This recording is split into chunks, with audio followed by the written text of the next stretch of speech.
All right, I think we should get started Rock and roll. since we have an amazing special guest. We do. It's been a few weeks in the making, and I'm glad he's been able to make it. Absolutely. How's it going, guys? Fantastic. How are you? Doing good, yeah. Nice finally make it. I know last time you asked me it was super busy Christmas season and all that, so Absolutely. I'm glad I have literally nothing going on, so we can do this. It's a good time. Charmer and I were just talking about how, like, late in the week we discovered that it was Martin Luther King Day and we had Monday off, and it was like a little present. Oh, nice. Yeah. Yeah, I hope to get a bunch of content made. I say hope because there's also a good chance that I just don't put on pants and don't move. So, Yeah. That's my plan. Yep, I'm already ahead of you. I'm not wearing pants right now. Dude, I'm never wearing pants. Go team. I have to wear Right. pants until the kids go to sleep, gang. Like, you know. You could always just end up a client of mine.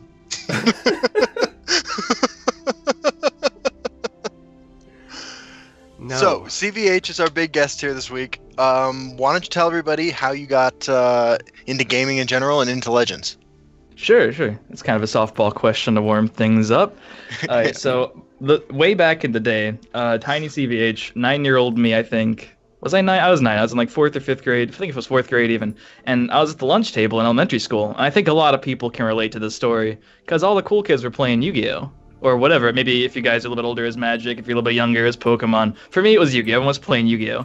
And it was just the coolest thing ever. So I bothered one of my friends, and he gave me a card. It was terrible, and bothered my dad, and we went and got starter decks, and that was pretty much it. And then after that, my first real card game, I would say, we went to the local card shop right after I turned 11, I think, and Duel Masters had just come out by Wizards of the Coast, and that's pretty much how I met a couple of my longtime best friends. Well, Spencer I met through middle school. We both played Yu-Gi-Oh! A little bit, but I got him into Duel Masters, met Carl, Earth Power, and like the three of us became tight, started traveling to events, and that's pretty much Duel Masters that got me into gaming. And by like 11-year-old in a couple months, we were traveling to North Carolina for invitationals, and it was pretty sweet. The whole family was getting involved.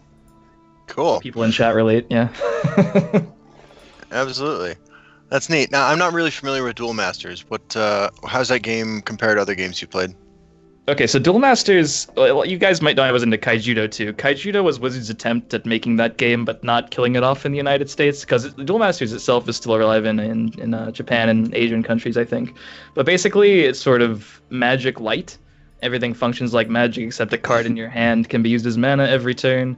And the rune and the shield system from Duel Masters, it's like kind of ironic that like 15 years later or whatever, not that many years, bad at math, but like the card games I'm playing is like the same system. Yeah. Okay. Like because at the beginning of the game you put the top 5 cards of your deck face down as shields, and you have to attack the opponent, and you break a shield, and if it has shield trigger, you get to play it for free. So pretty Nice. much runes and prophecies.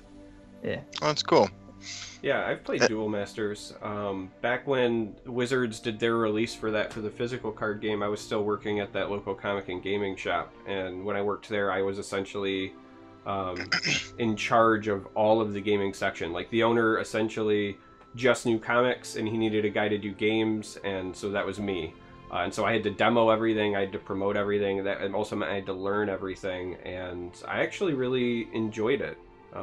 That was one of the games I felt like was under the radar for quite a bit, and there was another game called Spoils that CVH reminded me of, where that also had the mechanic you could take something from your hand to like turn it into a resource, right? Like, that was their way of avoiding the mana screw problems of Magic.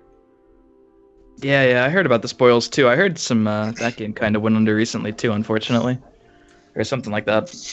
Yeah, Spoils was almost like the first Hand of the Gods. They came out, and the first thing that anybody knew about them was they were throwing a ton of money at a competitive scene, but nobody had tried any of the gameplay. Yeah, Yeah. that works. I think even less well when it's a physical card game. Yeah, Right. I mean, this was like, I want to say like late 90s, early 2000s when that happened, so it was an interesting Oh, was time. it there? Oh, I remember because like when Kaijudo died off, there was a lot of spoils people. I think one of the people I knew from Yu-Gi-Oh like helped with actually run the game at a certain point, and they were trying to poach a bunch of Kaijudo players. And I know like a bunch of other people like I don't know if you guys know Steve Silverman from Yu-Gi-Oh. He was like furious because apparently he had qualified to play on this like cruise or something for the spoils. He's like, absolutely not. They owe me thousands of dollars. Wow. Yeah. Something nuts. Yeah, they had some problems with the money management portion, and it threw a lot of people off. But mechanically, it actually ended up being better than I thought it would. It was certainly had some interesting things, but they were very much like, we're going to make this a competitive, like esports didn't exist, and even the Magic Pro Tour was kind of like in its infancy at the time, and they were like, we're going to do that, and they were not ready. Exactly like Hand of the Gods. Yeah, they were one end of ready. the spectrum, and then Decipher was always the other end. Decipher always made card games that had amazing mechanics, like so fun to sit down and play, but Decipher sucked as a business. Right. They could not make money if you handed it to them. Yes, their Star Trek game actually was with the game when I was younger that I actually owned some cards for. Like I didn't have any friends who played cards, but I was a huge Star Trek fan, and I remember buying some at a baseball card store. Oh, that because like there's only the one Star Trek game, right? And it has cards from like all the different series. No lie, about last year I found a couple binders full of those cards Nice. at a local antique store, and I bought them. And it was like $15, but there's a lot of them. Like Cool. I'm stocked if we ever want to learn how to play. It looks very complicated for no good reason. No, I mean, it is a good reason, because that's what Decipher did. Decipher always made really cool, interesting, and complex card games that you could go a lot of different ways. Like their Star Wars card game was like almost like you said, unnecessary complex, but that was the reason it was so fun to play. I loved their Lord of the Rings game. I played in the World Championships for that at Gen Con the first year that came out, and I used to be a playtester for it. Cool. They had one of the cooler mechanics where like you played the good guys and bad guys, right? So like when you passed the turn to your opponent, like they were the good guys and then you became the bad guys. And when you were the good guys turn, right? When you're the Fellowship, every time you'd play a person or an item or anything like that, it added to what they called the Twilight Pool. And then you would go to a phase where your opponent then got to like respond, and then when they would play minions to fight you, it removed from the Twilight Pool. And so there was this ebb and flow to the gameplay and like resource management, and so it was just one of the more unique games I've ever played, and I was so sad that Decipher sucked as a business and like couldn't keep it going, because their design team was great. I'd never found a Decipher game I didn't enjoy playing. It's kind of shocking that such a huge intellectual property as Star Trek like has such shitty representation in gaming. Yeah, we need Will Wheaton to come out with something. I agree. That dude's hilarious.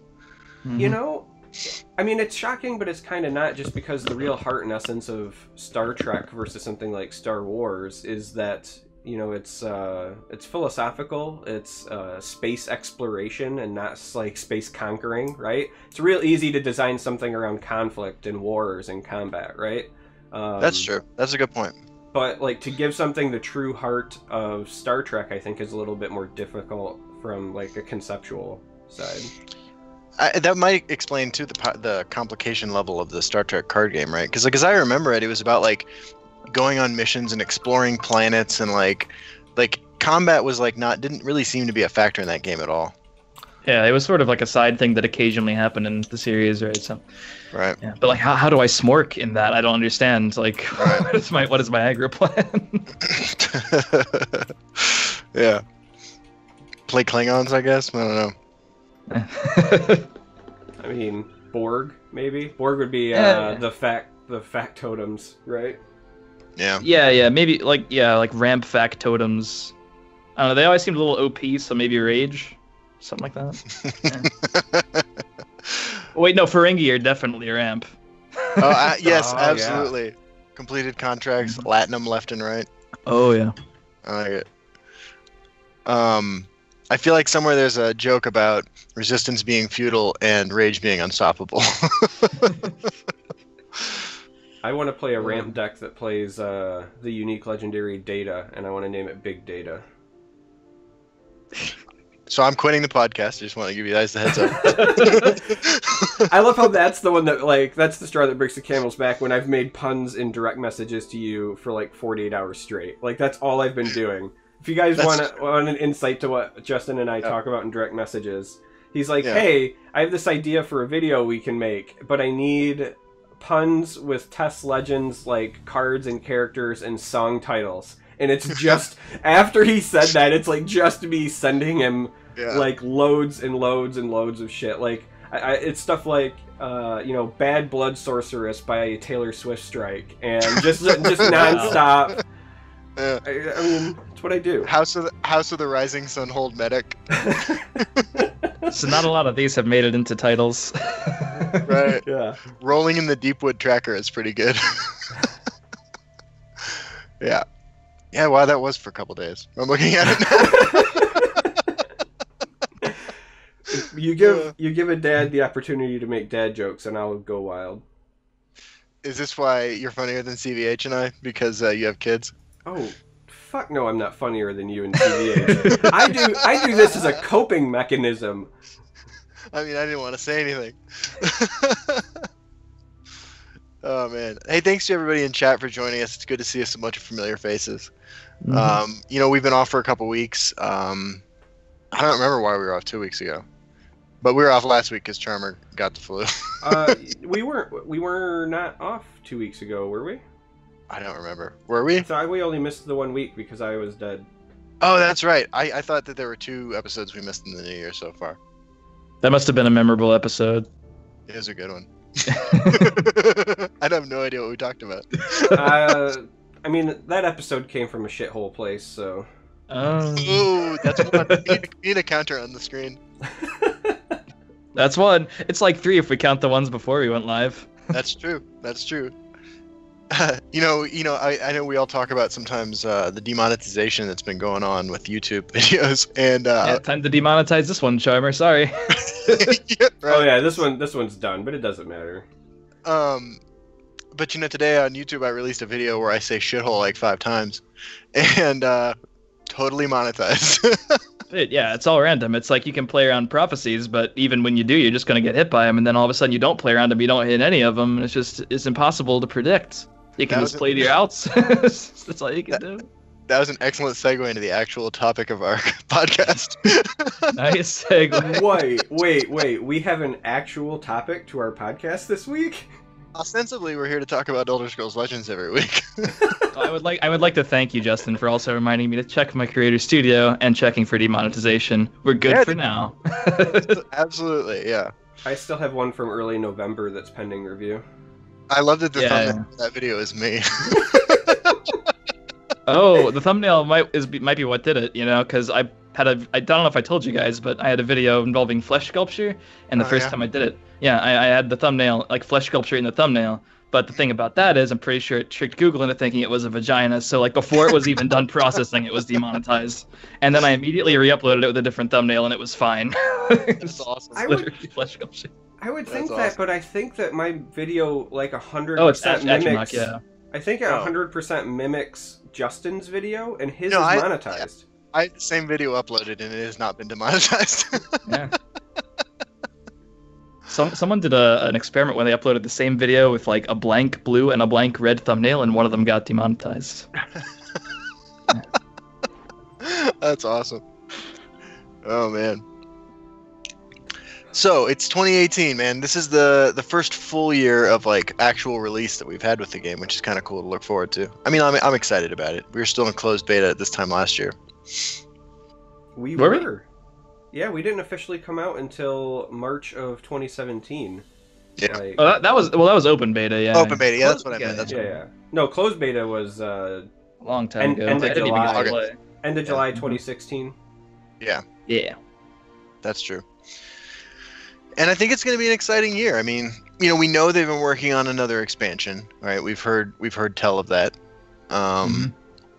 And we also know that they want to have content out more quickly than they had between Skyrim and Clockwork City. So, we could get an announcement in a month or two, I think. Yeah. I would probably guess for end of February, early March, mid-March. Yeah.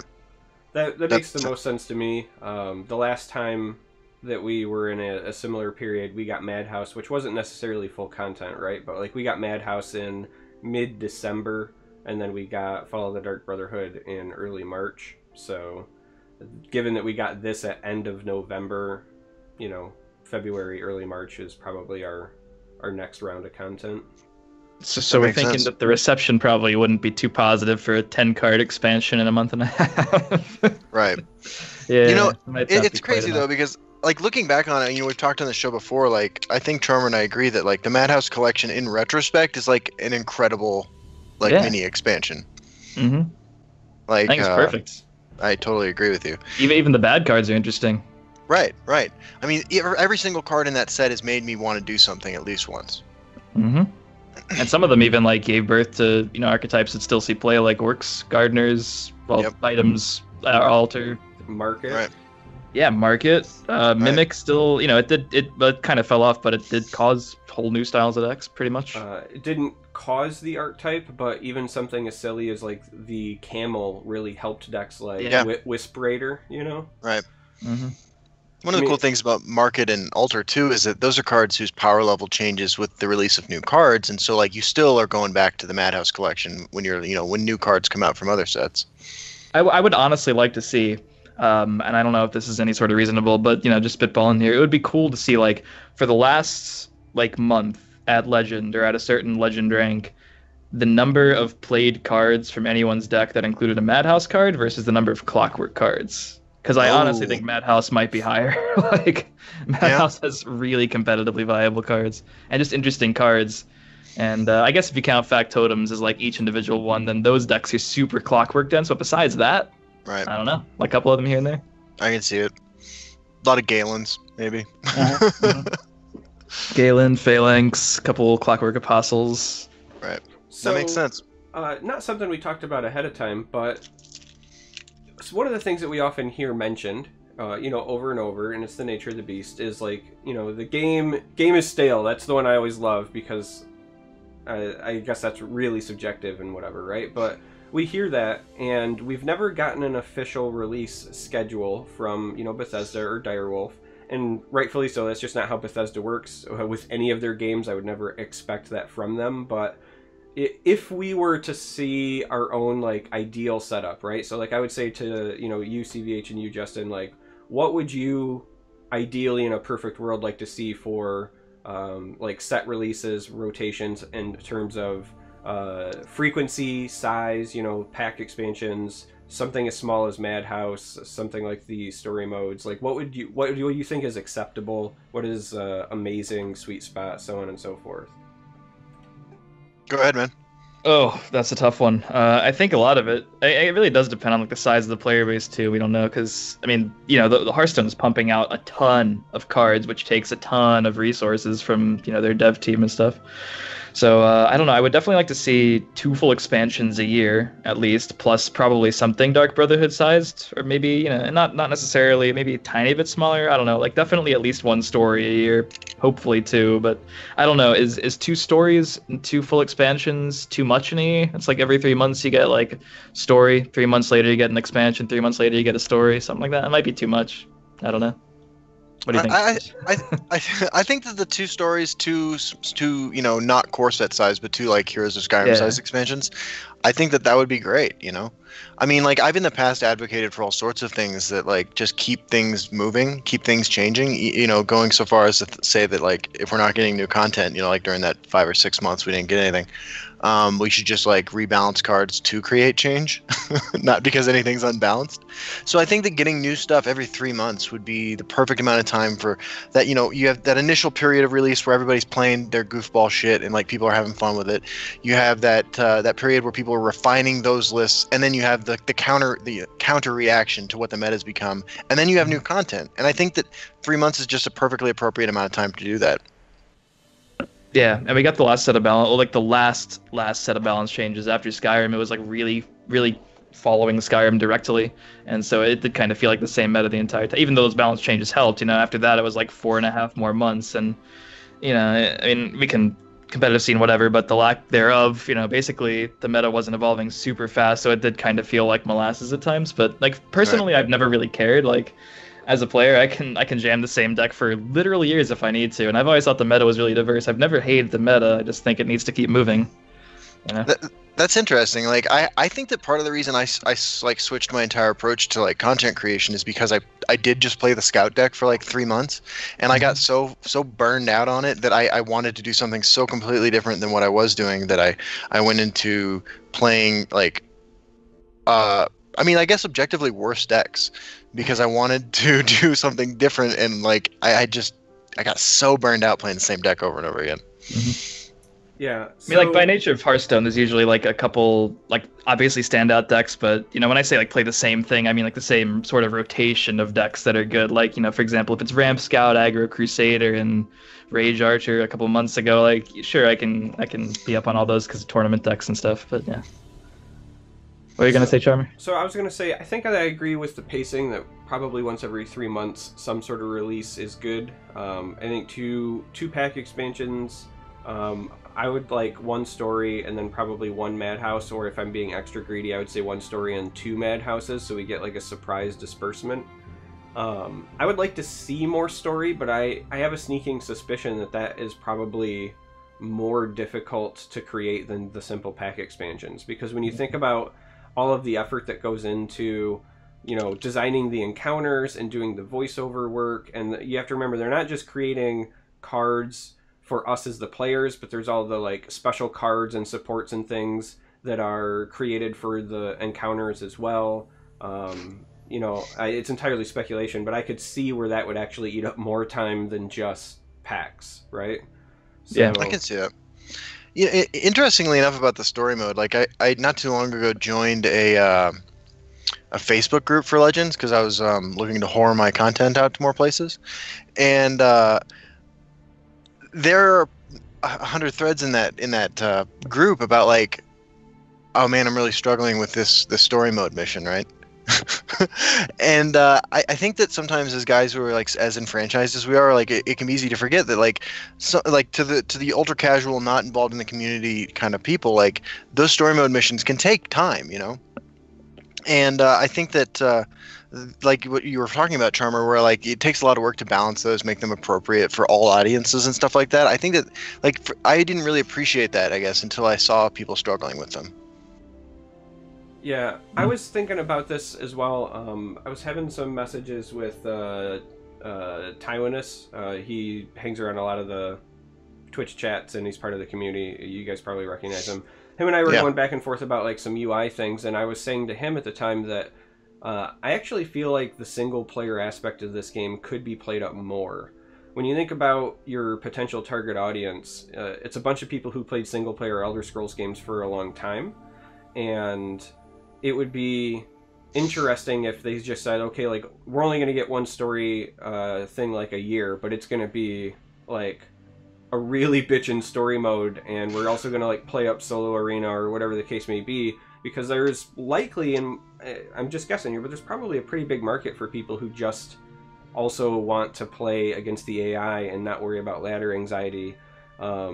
You know, like my mom played solitaire for like 20 years against a computer. You know what I mean? I'm sure that there are people who would just hop on, do something silly in an Elder Scrolls universe, be entirely happy, smashing their face against the AI various ways. I actually think that that's something that, you know, again, doesn't necessarily affect me as a content creator as much, and I certainly, like, I'm in the same boat CVH is, and I'd like to see more tournaments and things like that. So like this isn't something that I want, but I could see where it would really help the player base and the community potentially. I totally agree with you, man. I probably play just as much solo arena as I play like versus human beings.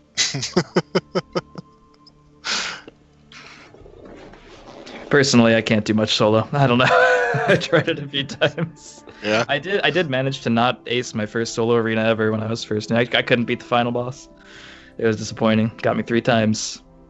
Yeah, every now and then that happens. I actually play a decent amount of solo arena now because I can stop mid-game. So it's very easy for me to like play for 5 minutes on break at work or something, and then even if I'm in the middle of a game or if like I get a phone call or something, I can literally just stop and come back to it, which is very nice. Same here. That's exactly what I do. um, we've danced around, we've made some allusions to the competitive scene. I think that we would be remiss if we didn't talk about the subject while we've got CVH here, who I know has been in the community talking about his position on this for a while now. Yes, what do you guys want to know? I mean, I guess just generally, a good launching point might be just kind of outlining your opinion and your position on where we're at and where you think we should go. Yeah, that's like a tough question because I mean, like if you had asked me a year ago, like my biggest problem with Legends, like objectively, it'd be that I didn't know what the roadmap was. And if you asked me like my biggest problem objectively now with Legends, it'd be that I'm still not really sure what the roadmap is, which is kind of a weird thing. Like it's something to do with like the expansion releases. Like I get it. That's like not Bethesda does. They like to sort of reveal things right before they happen. I'm not sure how that works in the context of a card game. Maybe it works with people who came over from other games and they play Legends now, but I've only ever played card games, and like the lack of information is sometimes a little scary. It can feel a little bit, because even when I was playing Duel Masters, Yu-Gi-Oh, Kaijudo, Hearthstone, any other card game, it's just like it's clearly set in front of you. Like, and for example, Kaijudo, we had a roadmap set in front of us. That app happened to go until after the game actually had died. That's how far we had known about set releases, and then they announced the game was dead. I'm not saying to emulate that, especially the whole game dying thing was suboptimal there, but like it just depends, because a year ago I was like, well, they should have a competitive scene, but maybe they don't want it to be a competitive game, and that's perfectly reasonable. There's a lot of competitive games already out there. There's nothing saying this game definitely, like, it just straight up will not have a Hearthstone Championship Tour or a Magic Pro Tour level tournament. I'm a realistic person. I just straight up will not. Like, I got into Kaijudo knowing that Kaijudo would never have a Pro Tour either. These are just things. But will it ever have a monthly cup with the amount of money Feria is putting in their monthly cup? Will it ever have like an invite tournament like Gwent's doing? Will it ever have like a point system on the ladder? Like, these are questions that, these seem more reasonable, at least. My motto is like, if Feria can do it, I can do it. So it would be nice to know. I mean, it's okay if they don't want to, but there's always the question of, okay, we're going to up the prize pool, okay, we're going to work with different organizations. What does that mean? What organizations? Like, what's the time frame? Just like just anything concrete would be good. But I mean, I think a competitive scene would be good, but honestly, like, people do have a good point, right? Like, 99% of people will never play in a tournament, and like maybe slightly more than that'll watch them. But especially with how they've cultivated the game up to this point, I'm not sure how good a competitive scene, like, what would that really do for their people still here? Because if you're still playing Legends, a competitive scene is not the most important thing to you. It might be important, but it's not the most important thing. So if they do make one, if they do make one, it has to be good enough to pull other people in, because the people here, they're already gonna be here. The people who are gonna quit because they don't have a competitive scene, that was a while ago, right? But yeah, it'd be interesting to see, like, because there's so many ways they could take it, what kind of tournaments they could do, what levels. Cool. That's sort of a non-answer. Yeah. I got sidetracked. I mean, like, I appreciate your answer, and I understand, like, a lot of the nuance to what you're saying. And I agree with a lot of it. But I got sidetracked thinking about, there are two tournaments that ended last night, right? The Warp Meta one, yeah. And what was the other one? I mean, I know that's not the ESL monthly finals, yeah. Right. And I know that's not the competitive scene that a lot of players who are looking for the competitive scene are looking for, but I was thinking about how, unrelated to like the experience of laddering, the decks that we see in tournaments are, right? And how much different that is from other card games that I follow. Like, I'm trying to articulate this better, I guess. So I feel like tournaments are these, like that Kassedin guy, right? Upstanding citizen, great player. He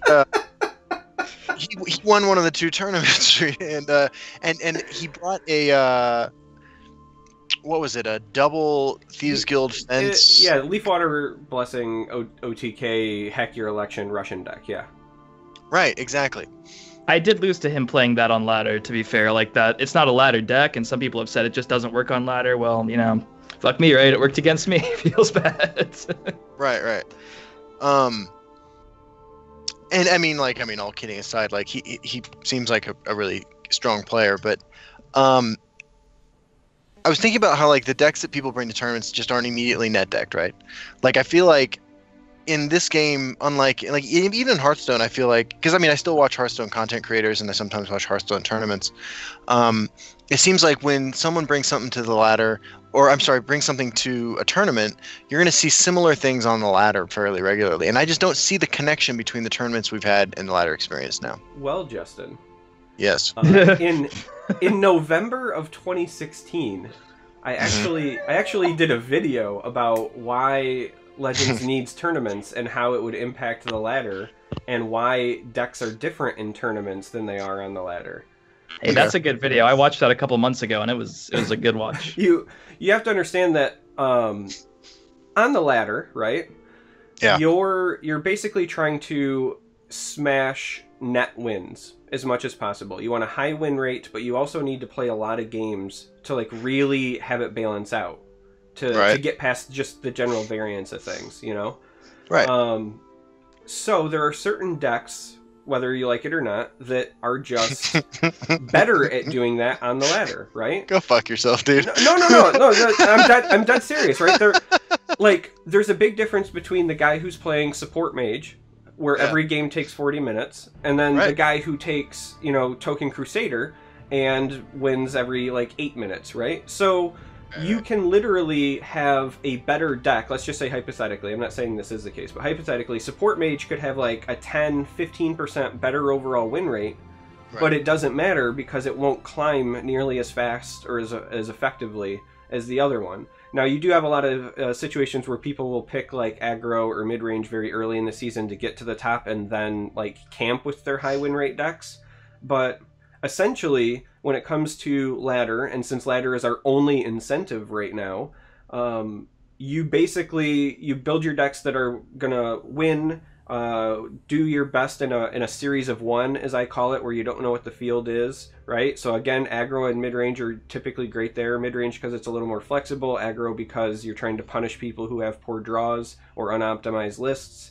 But when you go to a tournament, that's not the case. You want to have the best chance at winning, period, right? You want to bring your best decks regardless of how many games you need to play. Time isn't really the factor there. It's really just I need to win.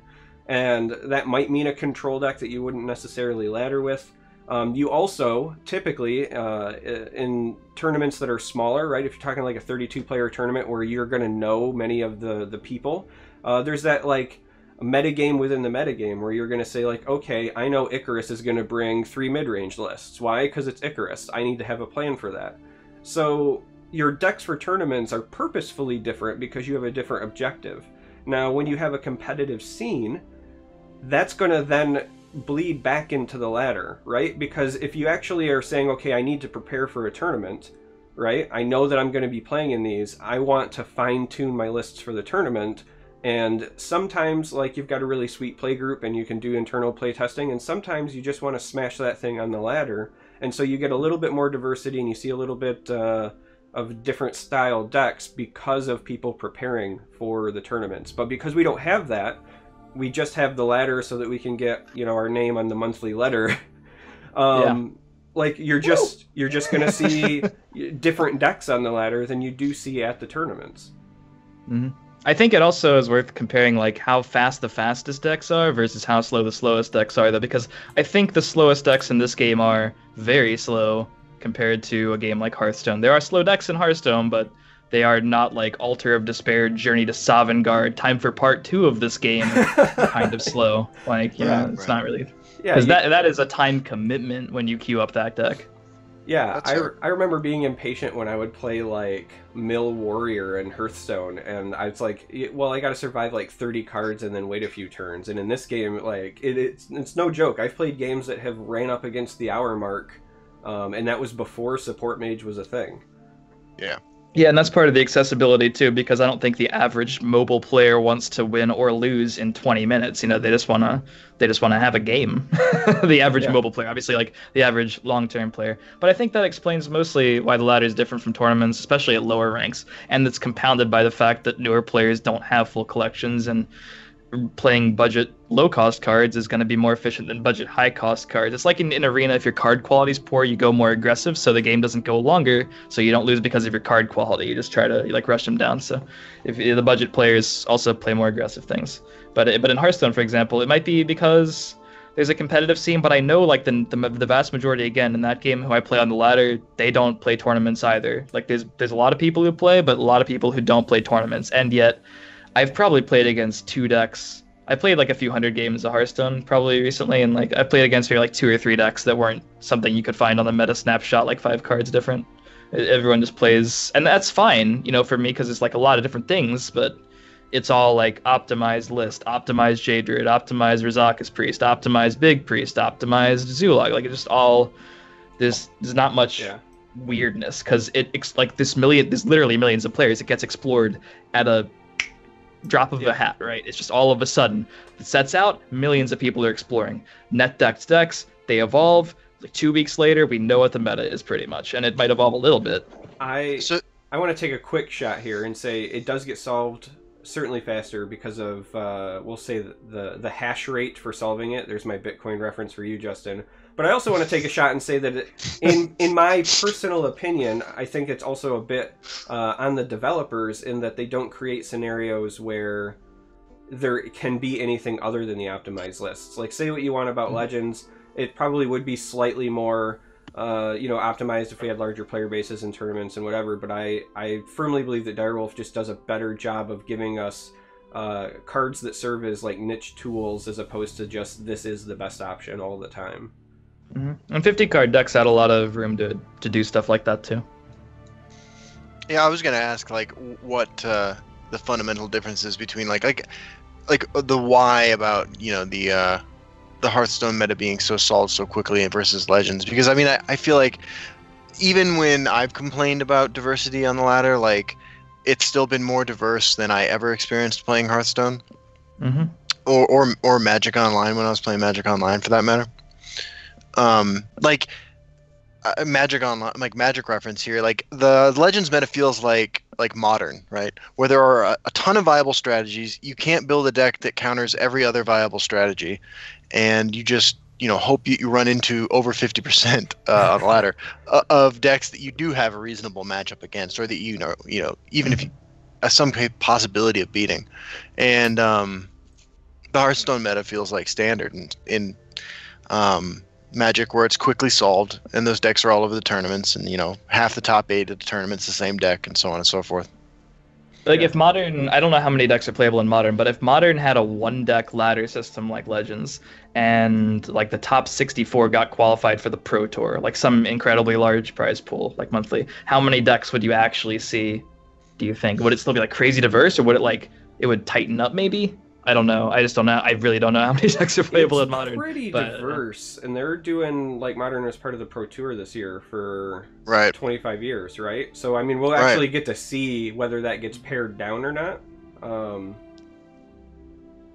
But yeah, I kind of see what you're saying there, Justin. But again, to me, that just furthers my stance that I think Direwolf takes a little bit of the credit for their design philosophies, because they're we know that they've got a lot of former and current pro Magic players involved over there, so it would make sense that they would create that environment.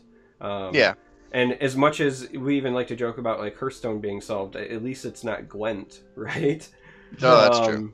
That's true. I enjoy Gwent. I still play it periodically, and I played it a lot during the closed beta, but like Gwent is competitive algebra, and when your game is that much numbers and it has that little variance with the deck size and things like that is solved on the PTR.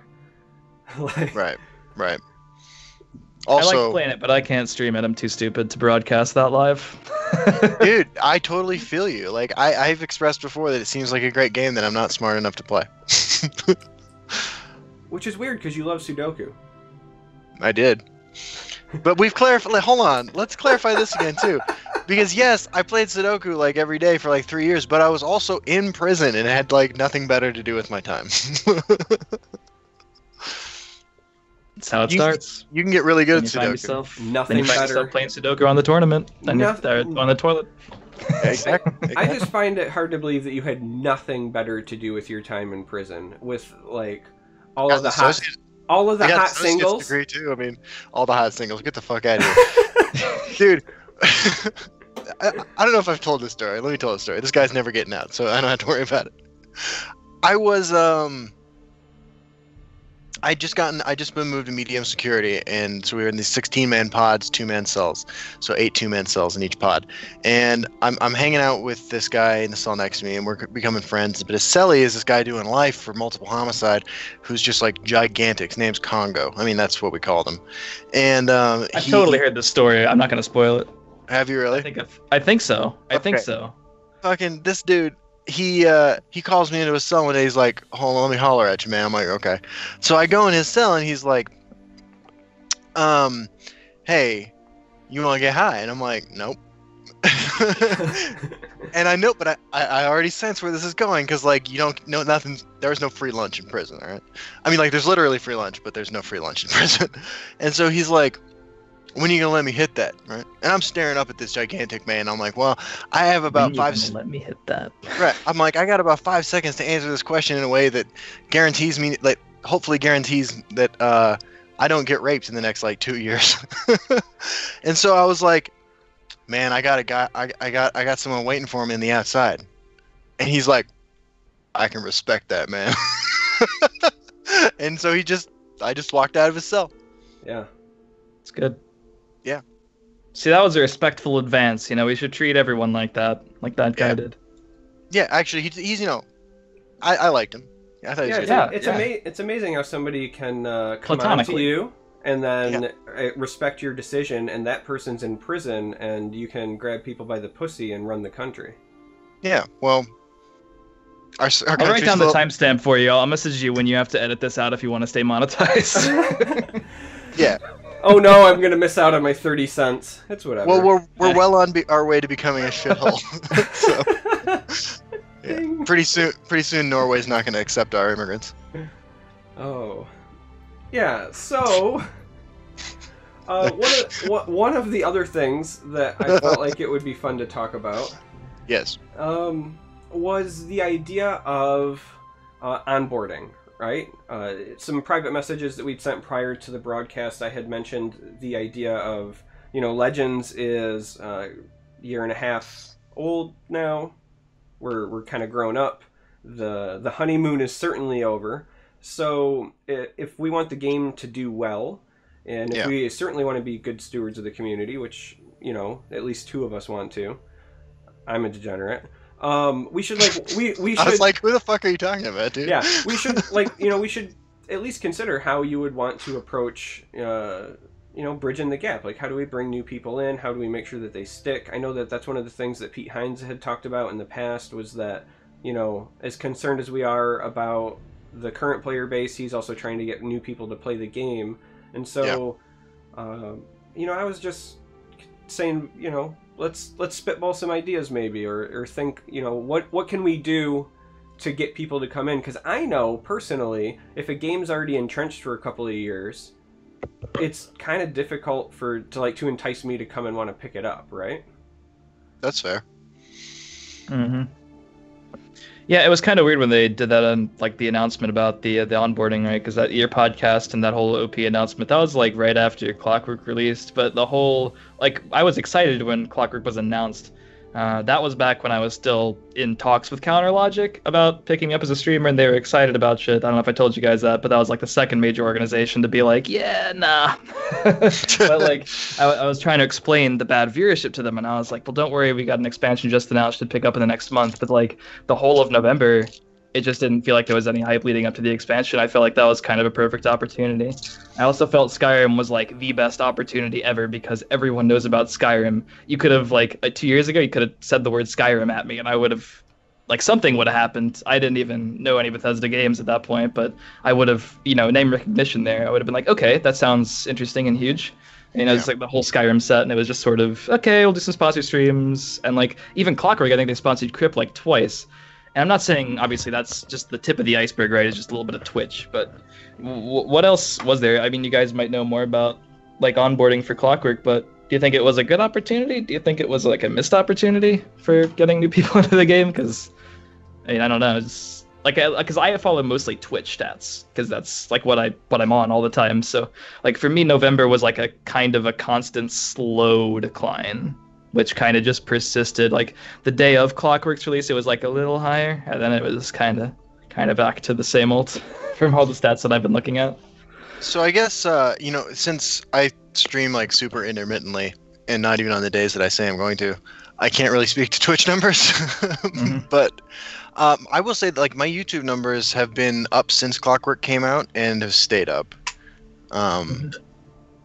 Like I'm as far as like viewers of my content goes, I'm doing. December of 2017 was my best year or best month, and before that it was the month that Dark Brotherhood came out. So like I've gone way back up.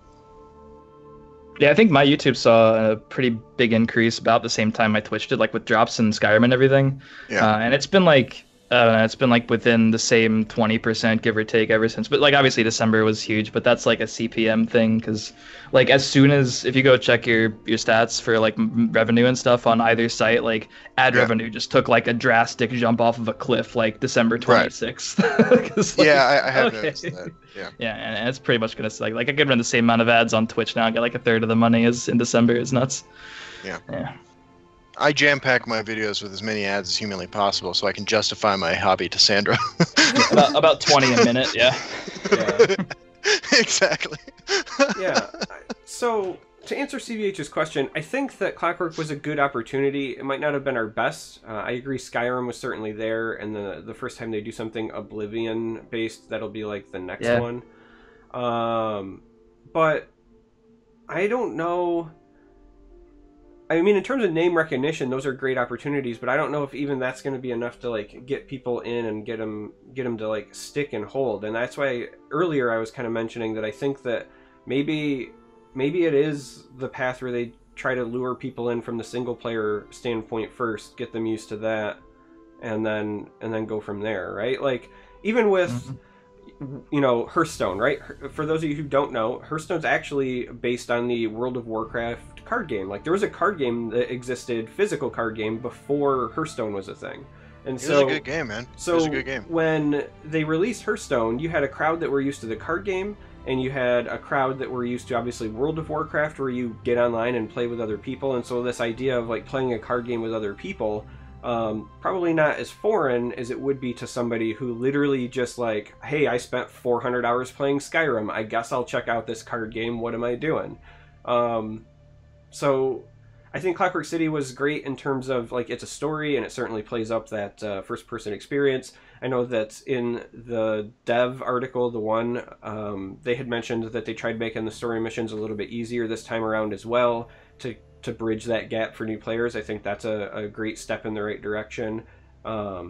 Obviously, I think we can all three of us take the same standpoint that we wish that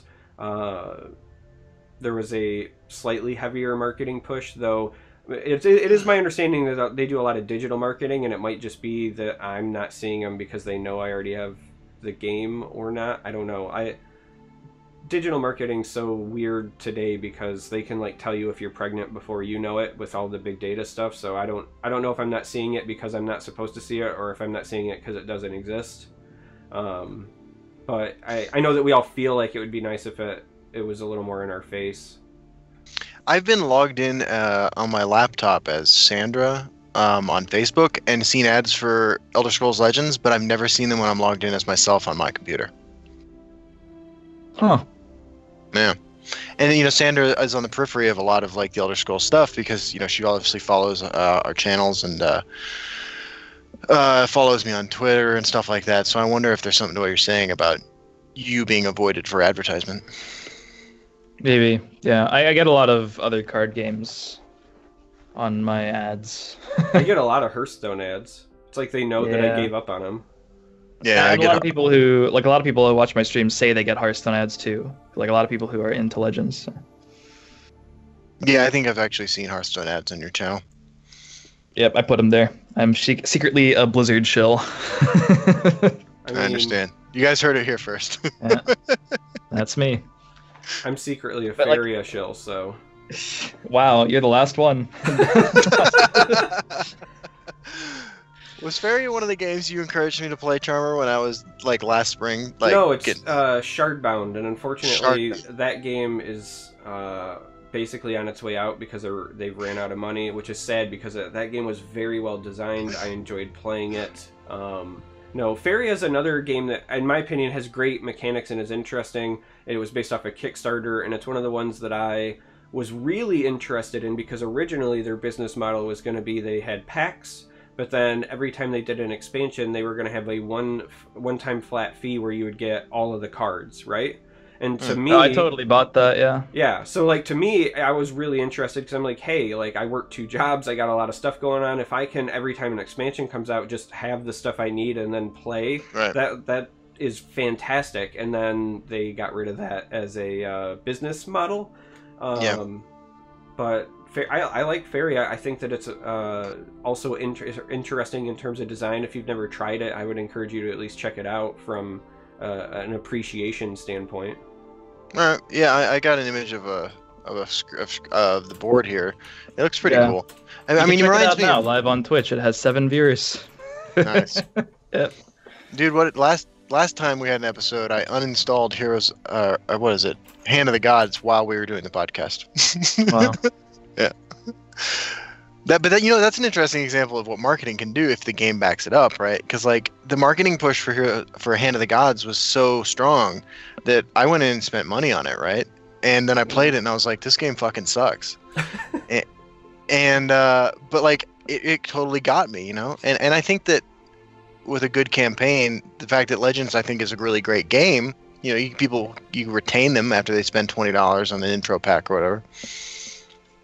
Yeah, I mean, it depends on who you're trying to pull too, right? Because you got the competitive players will want a competitive scene. If they'd even see one, like, look what happened to Hand of the Gods. Obviously, we didn't have a ton, but like, Lateralis, you can call me out, PDMD, a few others. Like, they just see a competitive scene, I'll try it out. Unless they're super, super invested in Legends, they all love the game, but Right. they just, it was enough to at least get their attention. But like the casual stuff, like the story mode, I think Clockwork fixed a lot of the problems from like. Just like I can't really explain it because I don't really know how to articulate about single player content, but it just felt like a better story mode than we had seen previously. It felt more memorable, it felt more interesting, but all of that you still have to get people to know that the story mode is there to play. Like Right. So they fixed a bunch of problems, but like they still need a bunch of people to know that like a new people need to know the Clockwork's coming out, right? Like how do you do that? That's the thing. They could name the next Legends expansion Elder Scrolls 6. Hey, $60. Buy on in, guys. Yeah. So one of the things that I had talked about in our end of the year podcast when I blew Justin's mind and I told him about the Dota International and their prize pool and how they fund that, right, with cosmetics, and then that goes to the prize pool thing. I'd be actually curious to get CVH's take on that, right? Yeah, right? Brilliant. Absolutely smart. Why are we not funding this? I don't know. I wonder the same I don't know. thing. I feel like we need some premium avatars. We need them. I don't even care if they're good. Just make them bad. Just make them Emmerich level avatars. It's fine. I'm okay with it. Yeah, give me premium avatars, give me I've literally snap bought every alternate art card that they've ever made, and I probably will, as long as it's not like break the bank style. So you give I bought the last pack of alternate arts, and then I realized I didn't even really want them, but I've already bought them. I just did it because they were there. Right, exactly. So you know what? I would pay good money for a Sails Through Stormy Nights, Daniel. Or God damn it, I fucked it up. Sails Through Stormy Daniel's avatar. What the hell is wrong with me? Oh, Sandra just booed from another room. That's why I love Sandra. Yeah.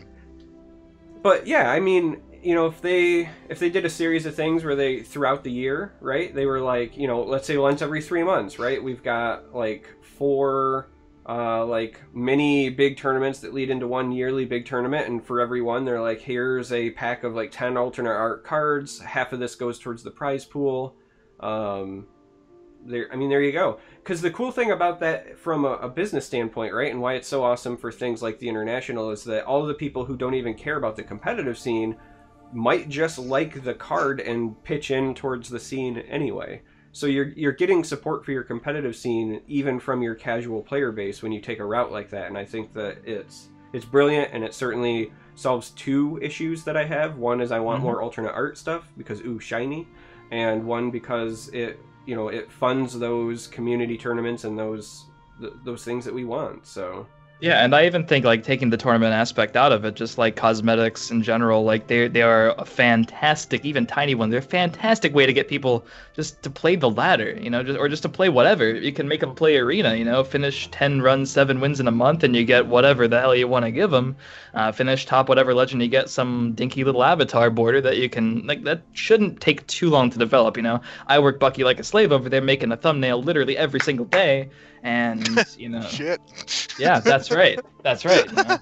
This is like I don't even know what it is over here, but I mean, it's not. I wouldn't obviously do it if it was that much work, which kind of circles around to my point, which is it's probably not that much work. The implementation of it's probably the hardest part of it, and it just helps player retention, right? Because I literally saw a thread on Reddit yesterday. I hit legend, now what? And we could tell that guy to play single player content, but what if he doesn't want to? We could tell him to just have fun, but what if the fun was trying to do something? Just give him an avatar border. That's literally, it sounds like it's not enough, but it is. It's like a stat. It's like a legend card back or whatever.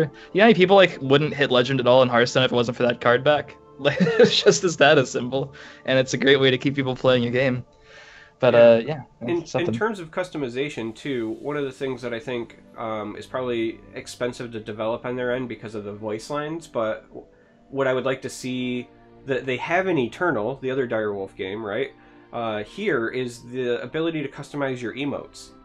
Yeah. That's one of my favorite things about Eternal is the fact that I get to pick which emotes I have available to me, because sometimes I legitimately want to say hey, nice play to my opponent. Well, that too. I mean, I've got that one. That's that one's already set, right? But you know what I mean? You can have one where it's you want to say good game or nice play or something, right? But we all know that in this game, because of the voice lines, there are certain emotes that, because of the avatar you picked, sound condescending as hell. So right. I want an avatar. I want emotes. I want playing fields like everybody talks about, right? Like the background. I still think card backs are a good idea, even if you don't really see them. I know that was kind of the reason we don't have different card backs, but they're visible enough for me. Whatever. I want to see cool card backs on my opponent's side. Not card backs, but let's talk about the single most powerful, influential thing in the game, period. I want a custom ring. Oh. That is a good idea, honestly. I was disappointed when I first had an all premium deck and the ring wasn't shiny or something. Oh yeah. Oh yeah, because in Hearthstone the coin becomes. Yeah. Yeah, it should turn to a golden ring with the gems, right? Yeah. It should have 4 charges. Now that's overpowered. That'd be there great. we go. I like clockwork. There is a new ring post on the Reddit forum. Yeah, I know. I'm not even going to address it anymore. At this point, yeah, I mean, at this point, my stance is delete the ring and explore something else that doesn't have the psychological effect of somebody activating it. I think I've off the cuff said something like second player starts at 31 health with a 6th rune.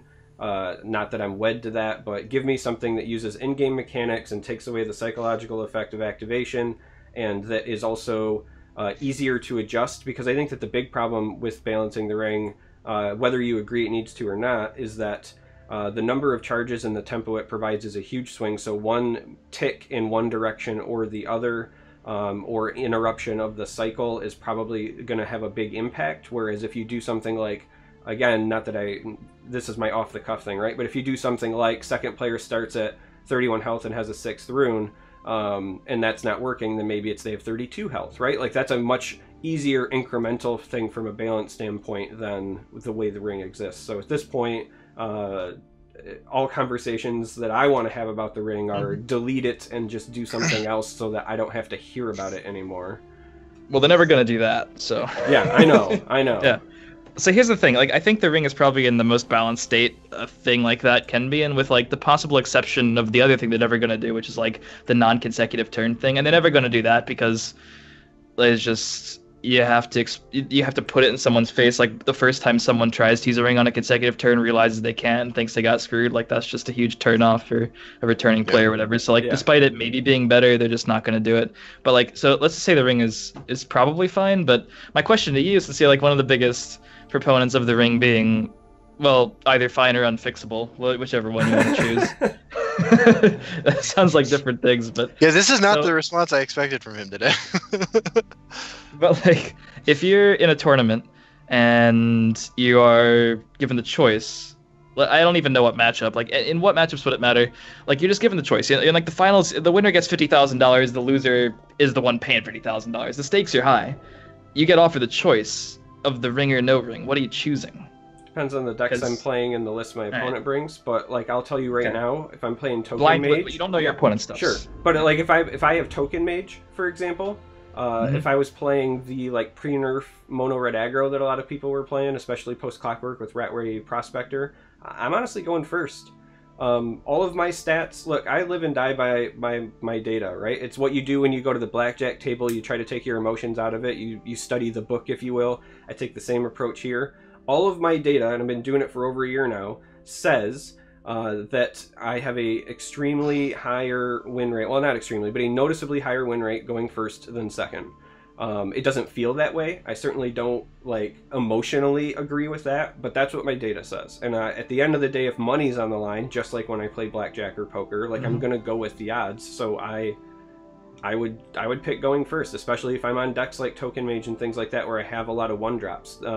The only time that I'm going to take the ring is if, and again, you said I don't know what decks my opponent's playing or whatever, but like the only time I think that the ring is super impactful is in mid-range mirrors that are not just traditional mid-range, but tempo mid-range. I think that the places that it has the greatest impact right now are any decks that run the Curse package, because Goblin Skulk off the ring is the single best play in the game, period.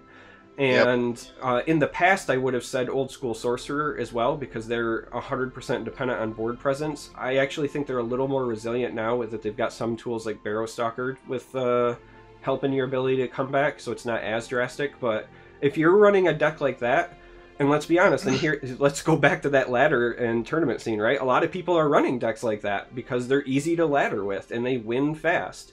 So if you're running a deck like that, yeah, you probably want the ring. And it probably gives a lot of people, again, that psychological dissatisfaction when you're on the ladder, because I'm trying to ladder fast, so I'm playing that deck, and my opponent's trying to ladder fast, so they're playing that deck.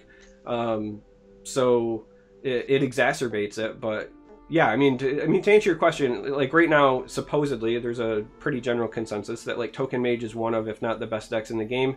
So if we had a tournament today and I was playing Token Mage and I didn't know what my opponent was playing, I would pick going first because my data says that's better.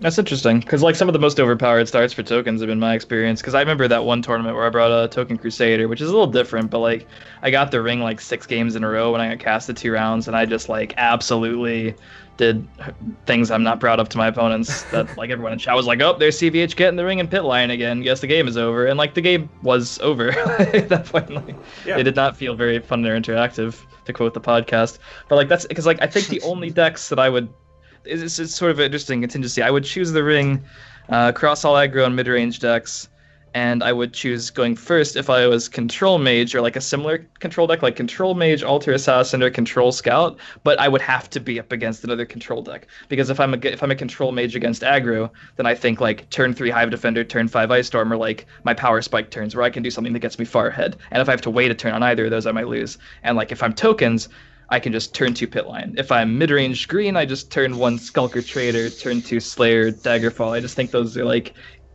obviously the stats might say they don't happen as much, but like when they happen, they are just like you absolutely feel good, crushing. Yeah, no, I mean, but it's that whole like it feels good, right? And so that's that whole psychological last point. It's just like, look, I hate hitting on 16, right? It's the mother-in-law hand. No, excuse me, that's 17, right? 17, that's the mother-in-law hand. Like, I don't want to sit at 17 because I know that's a loss, and I don't want to hit on 16 because I know that's a loss, but like you do it in blackjack because that's what you're supposed to do, right? And as far as I'm concerned, it's the same thing here. But again, like I live and die by my data, so.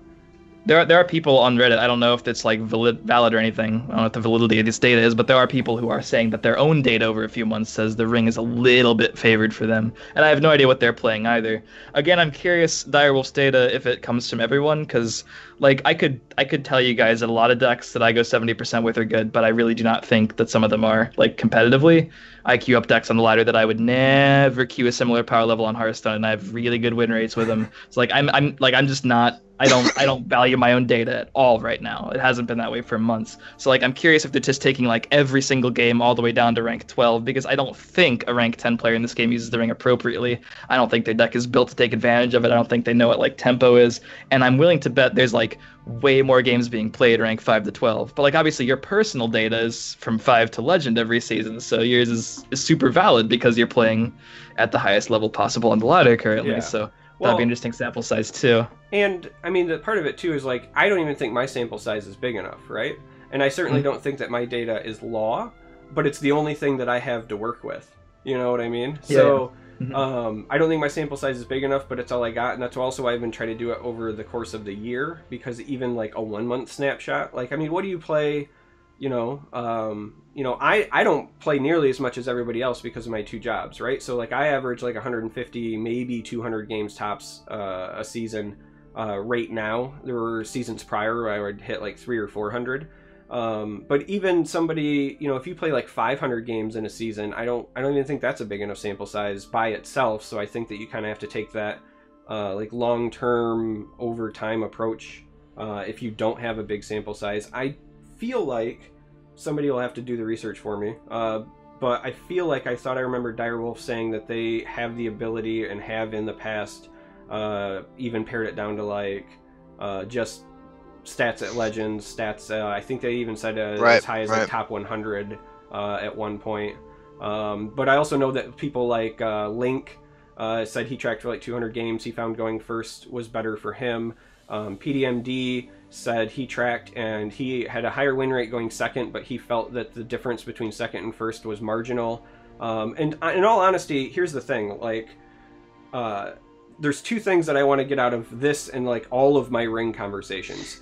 The first is that I'm not trying to say that like going first is correct. What I'm trying to say when I mention these things is that the ring is just balanced enough, right? Like at the end of the day, all of our arguments about the ring, whether it's good or bad, are really just like, what is the acceptable level of like margin of error, right? And if, I have a 5% swing one way and CVH has a 5% swing the other way, if we make a change, right, we're balancing Jenga style, right? We're going to pull something out that might totally destabilize everything. If we make a change, we have to be pretty damn sure that we're making that gap get smaller. And if it's not getting smaller, then what's the point, right? At the end of the day, like, why make a change if it's not going to actually be better? And so, I'm glad that other people have different data than me. I would expect it. And like, that's the way statistical models work. They don't, all follow. Real life doesn't follow the models, right? Simulations are based on like the perfect outcome, but then when you do things in real life, you'll see things shift one way or the other. There's margin of error, etc. So like I would expect all those things. But yeah, I mean it's highly likely that, like, balance is stupid, right? Like honestly, it sounds bad, but like balance is kind of stupid. You don't want to balance something perfectly or it becomes boring. It's highly likely that the ring does impact in a way. Like if you take the thousands and thousands and thousands of games that have been played throughout an entire season, maybe ring or no ring won 1,000 more overall, but that's like not noticeable to the average eye, right? The average human person isn't going to see that. But it's highly likely that that is impacting the game. But a First Rune Prophecy has a bigger percentage of impact. Like how many times First Rune Mystic Dragon, that's going to change the game more than the ring probably. Or a specific matchup coming into the queue. Like all these things, none of those are balanced. Obviously, you can't control your matchups. You can't control prophecies. You can't control the ring. None of it's balanced. So it just all has to coexist in a way that doesn't make you feel like you have no control over the outcome. Sometimes in Hearthstone, you can feel like getting the going first and a good matchup and a good curve. Like your opponent just doesn't feel like it's a game. It has to feel like there's a game somewhere in there. That's kind of like where whenever a post gets put on Reddit, like I start to get concerned, right? Is that it seems like the ring issue is it's never like, despite countless players tracking their own games and the data almost uniformly showing the same thing that matches up with what Direwolf Bethesda says.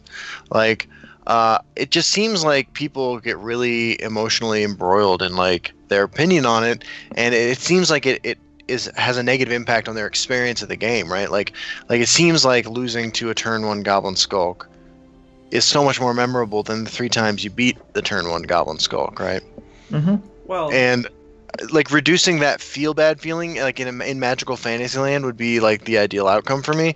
But like, I mean, like I've tracked my own data just like everyone else, and like I win more when I play first. So I find it difficult to understand why we're still having the same discussion if the player base is the same. So that means the player base is growing and the game's doing well. Go team.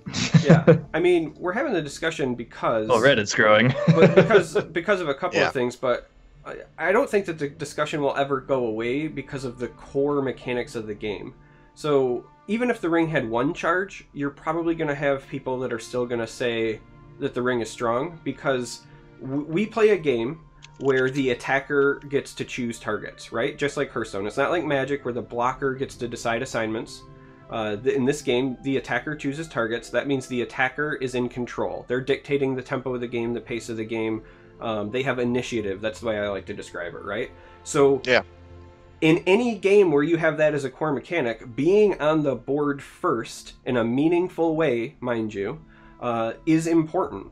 And the general consensus right now is that most of the 1-drops are just not super meaningful in the game. So 2-drop is like your magic number. And so even if the ring had 1 charge, you're going to have people who feel like they're behind the 8 ball right out of the gate because they are playing from behind.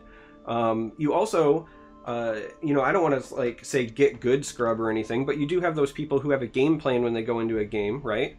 And if their game plan is like, I'm playing an aggressive mid-range deck and I'm not interested in trading or securing board position or anything, and they don't have the ring and they just try to race their opponent, it's probably not going to work out, right? So there's also that level of like understanding, do I have initiative? Am I the beatdown? Am I trying to play for control? There's a lot of factors in my mind that have the potential to like impact people's opinions on the ring, and whether they're using it appropriately or not, whether they're not even using the ring appropriately, but just making the appropriate calls based on the state of the game. But yeah, like initiative in this game and in any game where the attacker is choosing targets and things like that, it puts them in the driver's seat, and it's powerful.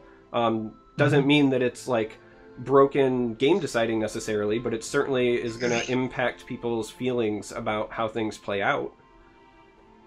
Do you think that's a fundamental flaw when compared to systems like Magic? Well, I mean, sure, but I don't know how you address something like that. Somebody has to go first, right? Ring or not, one way or the other, somebody has to go first. Somebody will have board position first, and somebody will then have to figure out how they cope with that. No, I can appreciate that, but I was actually referring to the idea of initiative in games where the attacker decides how to assign combat damage. Oh, well, I mean, like, obviously, it's too late to change the way Legends works. But, like, do you think a more... I mean, is just, I guess, generally better, more utility, producing system one where Defender chooses? It just creates a different system. I mean, that's one of the reasons that Magic plays out so differently, is because when I'm playing Control in Magic, or even in certain, like, mid-range mirrors, or whatever the case may be, when you're behind, you still have the opportunity to try to develop resources to get back ahead.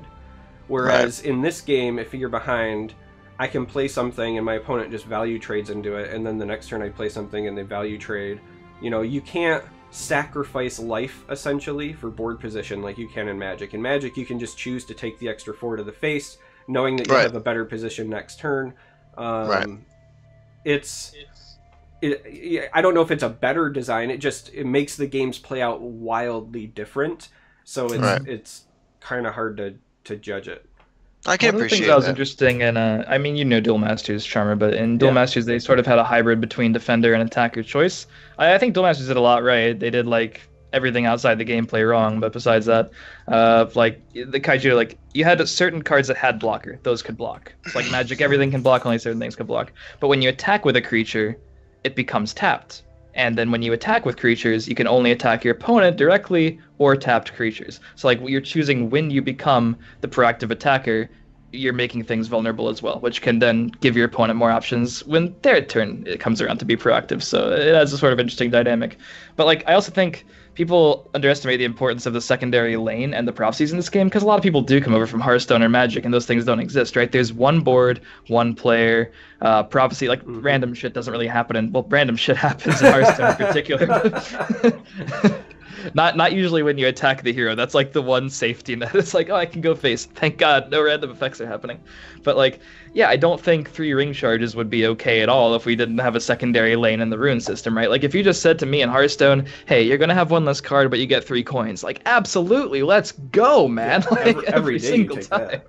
Right, Absolutely. Right. But like what's the difference, right? The only real difference is not the card design, because there are powerful 3-drops in this game that are comparable to their powerful 3-drops, powerful 2-drops, maybe even better than some of their powerful 2-drops. I don't think it's that different. It's that you can fight back in another lane, and sometimes when my opponent goes ring 2, ring 3, ring 4, I can be like, okay, this is pretty awful. Hope I get a prophecy. And I have 5 possible attempts, which will not immediately help me if it's not the first prophecy, but they will give me free tempo, which is kind of what the ring does. So like there are options there. And I'm not saying prophecies always feel good and the ring doesn't always feel good. A game like that can turn into, it can go from I'm feeling bad, I'm getting curved out on, to they're feeling bad, they hit a prophecy. But at the end of the day, it does even out the win rate. Even if the ring goes nuts, Yeah. prophecies can also go nuts. It's funny. That's actually what I love about the game. Like the things that get kind of bitched about the most in this are all of the things I think I enjoy the most, because of those like unexpected tempo swings. Like let's be honest, gang, all card games are at their core are variants thrown in our face, and then we do our best to optimize against it, right? The and test prophecies of skill, are cool. Yeah, the test of skill is in your micro decisions that you make throughout the course of a game when something occurs, and how you plan for them and things like that. And prophecies and things like that create that ebb and flow and that back and forth, and that's what I love about this game. Yeah, that's one of the reasons I always advocated. The reason I wanted a tournament scene was just so I could see like this big couple $1,000 finals being broadcast live on Twitch, and that's Admirables in the casting booth. Someone gets a prophecy. Oh, that's a huge draw. You know, that's the kind of moment that gets the people going. Right. You know, it's interesting. Right. Yeah. I mean, like it feels like some cards are designed for highlight reels, right? Like I think of Mundastone, which is, sees some play, but is there for those big moments. And I've always thought of the prophecy system as like the big moment creator in the tournament scene potentially. It's true, and it's such a bad first impression for a lot of players. Like whenever the sponsored streams happen, people like that's the first thing. Prophecies, they look like all RNG, but it really is a thing that it's a necessary. Like, I guess they were probably hesitant to put it in the game because they knew the kind of negative impressions, but you just give it a chance, Just give it a little bit. Just give it a week, and then tell me how you feel about prophecies, because by that time you've had really good moments and really bad moments, and you kind of realize that it evens out. I always enjoy the evolution of a new player and their response to prophecies. Because, there's, like, stages of acceptance. There's, okay, what the fuck just happened? And then it's, okay, they're broken, but whenever that comes up, you can always tell what stage they are, and they're figuring it out, because they're like, Piercing Javelin's the most dumb card in the game, right? Right. Every time in my head, I'm like, oh, you just wait, because Piercing Javelin's like one of those cards that actually, especially when they're like a first rune Piercing Javelin. Well, first rune Piercing Javelin probably just took out like a 2-drop, right? Like, yeah. That's not that big of a deal. And then there's that level of intellectual, okay, really it's the Mystic Dragon or the old school Moonlight Werebat. Because to me, the prophecies where you get board presence and do something, Cloudrest Illusionist is like my biggest bane right now, are like the real swings. Yeah. Like anything that can 2 for 1. Yeah. I totally agree. Problem. So what do you think, I mean, just sort of on this topic, what do you think are the best design prophecies for the health of the game? Me right now? Yeah, both of you. Probably like Moonlight Werebat's an example of a good creature, but if it was a 4/3, still it'd be an example of a terribly designed prophecy. Right. It became like from a really, really shitty card to like, oh, okay, this is a cool card, because it also accentuates something. Yeah, as much as I love Javelin, I think it's one of the coolest cards in the game that should always be in rotation if they do rotations, which we kind of glossed over, but like Whereabouts a card that you actually think about whether or not you want to include it nowadays. That's weird, right? Like it does have Right. downsides. Like you get it off a prophecy, it has a very specific kind of purpose. It's obviously good as a prophecy, less good in your hand, but it doesn't 2-for-1 very much at all. You know, Enraged Mudcrab takes it down with relative ease. So Right. I like cards like that. You know, Cloud Rest's main problem for me is that like if Cloud Rest Illusionist was a 4-2, I think it'd be perfectly designed. But when I was sort of petitioning Direwolf for card changes, I had one nitpicky change, and I thought the Thieves Guild recruit change was more prominent, reducing by. But Cloud Rest is like a 4-2 would be perfect to me. Like are you playing Cloud Rest right now? Would you still play it as a 4-2? I'm pretty sure we'd play it as a 4-2. Like, Absolutely. if anything, Absolutely. for me, I think that the biggest thing that feels weird about Cloud Rest is that it's the best defensive and offensive prophecy in that color. Right? Like, I feel like it should pick a side. I would almost feel better if it was like if it was like a 2-4 or something, right? Because it's either like I'm using this as a combat trick or like defensive, but like I also shouldn't then be able to trade up into like 4 and 5 drops after the fact as well. Like it's Yeah. If you compare it to constructed playable Mystic Dragon, which often 2-for-1s, which is the reason it's good as a prophecy, you know, you'll get it as a prophecy, you'll attack something, and then they'll have to invest another point of damage somehow, or maybe 2 points into it to kill it. But it's a pretty good deal, especially if you're getting it for free. Cloud Rest pops out, removes the damage it's incoming, will probably 2-for-1 against most aggro decks, and if it's in your hand, you're like, oh, well, I can probably +1 off of the summon because I can trade favorably, and then it'll also still 2-for-1. Like, it just does that. Yeah, exactly. It's kind of gross. Really good. I know that I'm going to catch some flack for this answer, Justin, but I actually think Lightning Bolt is one of the best design prophecies in the game. Oh, man, after my own heart. Lightning Bolt's my favorite card. Did you know that? I didn't, but it's one of my favorite cards. Here's why I can like appreciate Lightning that. Bolt. Yeah. I think that it's okay to have certain cards that are ubiquitous and kind of like center around. Like, I think it's safe to say for much of the game's existence, Lightning Bolt defines what's playable, right? Think about cards like Brynjolf that go from unplayable to playable because of one health tick because of Lightning Bolt. You need like that kind of barometer in a game. I also really enjoy Lightning Bolt because of the fact that it is both offensive and defensive.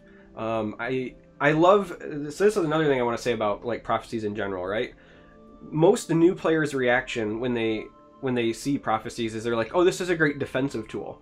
But in no way, shape, or form in any of the time I've ever talked with anybody from Direwolf, read anything from Direwolf, seen like anything official, have I heard them say prophecy is a defensive mechanic. They've never come out and said it, right? It's a tempo mechanic. I think that's why I enjoy that decks like Prophecy Battle Mage exist. I would like to see the runes in the game used as a resource more, both offensively and defensively, and cards like Lightning Bolt promote that, right? It's one of those very simple but elegant cards that just does so much for the game that you almost take it for granted. I love Lightning Bolt now, but it's one of the cards that takes the longest, I think, as a new player to like find acceptable. I mean, like for me, Lightning Bolt it's a great learning tool because I mean, yeah, you get like you're at 4 life and you lose to Lightning Bolt and you feel bad, but then you're like, wait a minute, they were gonna draw that next turn anyway. It's like okay, but like it also teaches a new player about, this card is good because it removes things, but it can also go face. It protects, and it can do all these kind of things. And then, like, you actually get to playing it, and over the course of weeks and months, you're like, all right, I found out I used Lightning Bolt last turn. If I had not used it, it's so versatile. Like, maybe you get it as a prophecy and you don't want to use it. Like, for such a card, it just literally says deal 4 damage. That's really it. For 3 words, it has a lot of different utility. And to touch on chat, someone said you hate Clouders because it's offensive and defensive, but like Lightning Bolt because it's offensive and defensive. No, because like all prophecies can be offensive and defensive. You can use a jab offensively or to stay alive. You can use a lurking crocodile to trade or go face. But you can use a lurking mummy to kill somebody. You actually can. They made Ring of Imaginary Might just for you. Yeah, but like my whole problem is that like when it's used offensively and defensively, it's too efficient. Lightning Bolt is really, really versatile, but it's never like, oh wow, that Lightning Bolt was absurd. Like it's gonna deal 4 damage every time. Cloud Rest Illusionist frequently blocks damage in 2-for-1s. Never ever has a Lightning Bolt ever like from hand, just 2 for 1. It doesn't kill 2 things ever. If your opponent stacks a steel scimitar on something, it might 2 for 1 in value, but a lightning bolt deals 4 damage. It's static. If you are an aggro player and you break the first rune and it's lightning bolt, you're like, whew, glad that wasn't Cloud Rest Illusionist, because that would have 2 for 1. You know? Or if you're an aggro player, heaven forbid it's like Dank Harvester. You know what I mean? Yeah. Yeah. Oh god, and heals and guards. And before everybody's like laughs and says that's unplayable, you guys apparently haven't ran into Ina's on the ladder recently. Dark Harvester is a real card. It does see play, and it is the most obnoxious one to run into that's not named Cloud Rest Illusionist, in my opinion. Dude, Dark Harvester is a powerful card, man. If we had a competitive scene, we'd see more Dark Harvesters, because Paulo Vitor played the Prophecy Control Mage, which is like the worst deck to queue into ever because it just sucks to play against. Like the 33 Prophecy Control Mage, he played that at the Grand Melee and made like top 8 or something. But I asked him, I was like, what'd you play? He's like, oh, Prophecy Control Mage. I was like, yeah, let's not spread that one around. Yeah. But yeah, I mean, Cloud Rest is like, I mean, honestly, Cloud Rest and Dark Harvester out of the first rune are kind of similar, right? Like they both technically heal you for 4 if you can get Cloud Rest effect on an incoming creature. And a 4/3 and a 2/4, they both trade really effectively. The fact that Cloud Rest is a 4-drop that does what Dark Harvester does, essentially from a first rune, is like, you just never want to see it. I want to know my win rate as an aggro deck against first rune Cloud Rest. It's probably just straight up dumpster. I'm sure it probably is. I love too that like Dark Harvester didn't get played like the first 6 months of the game. Or not Dark Harvester, Cloud Rest Illusionist. Yeah. Yeah, I mean, wow. I don't remember seeing it anywhere until 2017. To be fair, we had 4/3 werebats though. That's fair. That's true. And the power level of Archer and just agility in general was so much stronger then that the presence of Illusionist by itself wasn't enough to draw you into playing that. You know what I mean? Like, I think there are other factors that were suppressing its value. I mean, it's that same thing as like Supreme Atromancer, right? Like 9-cost Supreme Atromancer existed for a long time, but that's true. With old school Control Mage and then Archer running around, like, who cared? Do you think maybe it's Jello decks too? I don't think people realized Hoffinger was good, but like if you realize Hoffinger's good, you look at Cloud Rest and you're like, huh, he's probably going the same deck. And yeah, probably helps. That's fair. Do you think that it's a testimony then to like the really well balanced pool of cards we have? That small changes like we saw to the green cards in the spring of 2017. Making Cloud Rest more popular, more prominent and stuff like that. Small changes like that can like immediately make cards that have flown under the radar into staples. Yeah, I think that's great. Yeah. I think it's just good. I mean, we just had it happen again, right? I always say that in this game, 1 health or 1 attack makes a mile of difference. And there's a big difference between 2/4 and 2/5 Thorn Hissmage, and everybody's realizing that now. And there was a big difference in Thief of Dreams. There was a big difference in Brynjolf. Like one attack or 1 health in either direction can oftentimes vastly change how effective a card is, and that to me says that the game is very well balanced. No, Thorn Hissmage, they went in on Thorn Hissmage. I was kind of surprised they went in as hard as they did, but I was thinking they might do what a lot of people suggested, which was reduce the attack value by 1, like make it a 1/5 that becomes a 2/5 immediately instead of a 3/5 immediately. Now that would have hurt, but it wouldn't have hurt as much. I don't think. I think that the problem with doing something like that though is that at 5 health, cards that you've developed on board to that point against that matchup likely don't 1-for-1 into it very well. So like, you gain like the stall of a turn and a half, if you will, plus the ramp. Whereas by taking it to 4 health, now your Young Mammoths and your Mournhold Traders and Thief of Dreams back again, right? Like all those cards can now trade into it and then kind of continue to let you to snowball. Where to me, I've always said, even like long before Scout was everybody's issue, like the 5 health on that was what made that card the all-star that it was. Mm-hmm. Sort of necessitated a Cloud Rest Illusionist in hand from your opponent. Yeah, but then even still, right? Like even if you have the Cloud Rest to have your creatures survive, you likely had to spend 2 attacks into it to get rid of it when it had 5 health, right? Right. To me, that's the thing. So 4 health means you know, you can crash one creature into it and continue through, and that, I mean, obviously it hurts it, right? It severely hurts its power level, but it was really, for the effect that you got, like when you compare that to like what Treeminder gives you at 3 cost, like it's night and day, right? Absolutely. That makes sense. So we've been doing the discussion part for a while, and towards the end of the show, we like to open it up to the people in chat, and you guys can ask us anything you want about any topic, legends, other games we play, personal lives, recipes, whatever is on your mind, and we'll get interactive. So prepare your ideas and comments and questions. Yeah, prepare your. Never mind, I won't finish that. You absolutely have to. No, you don't.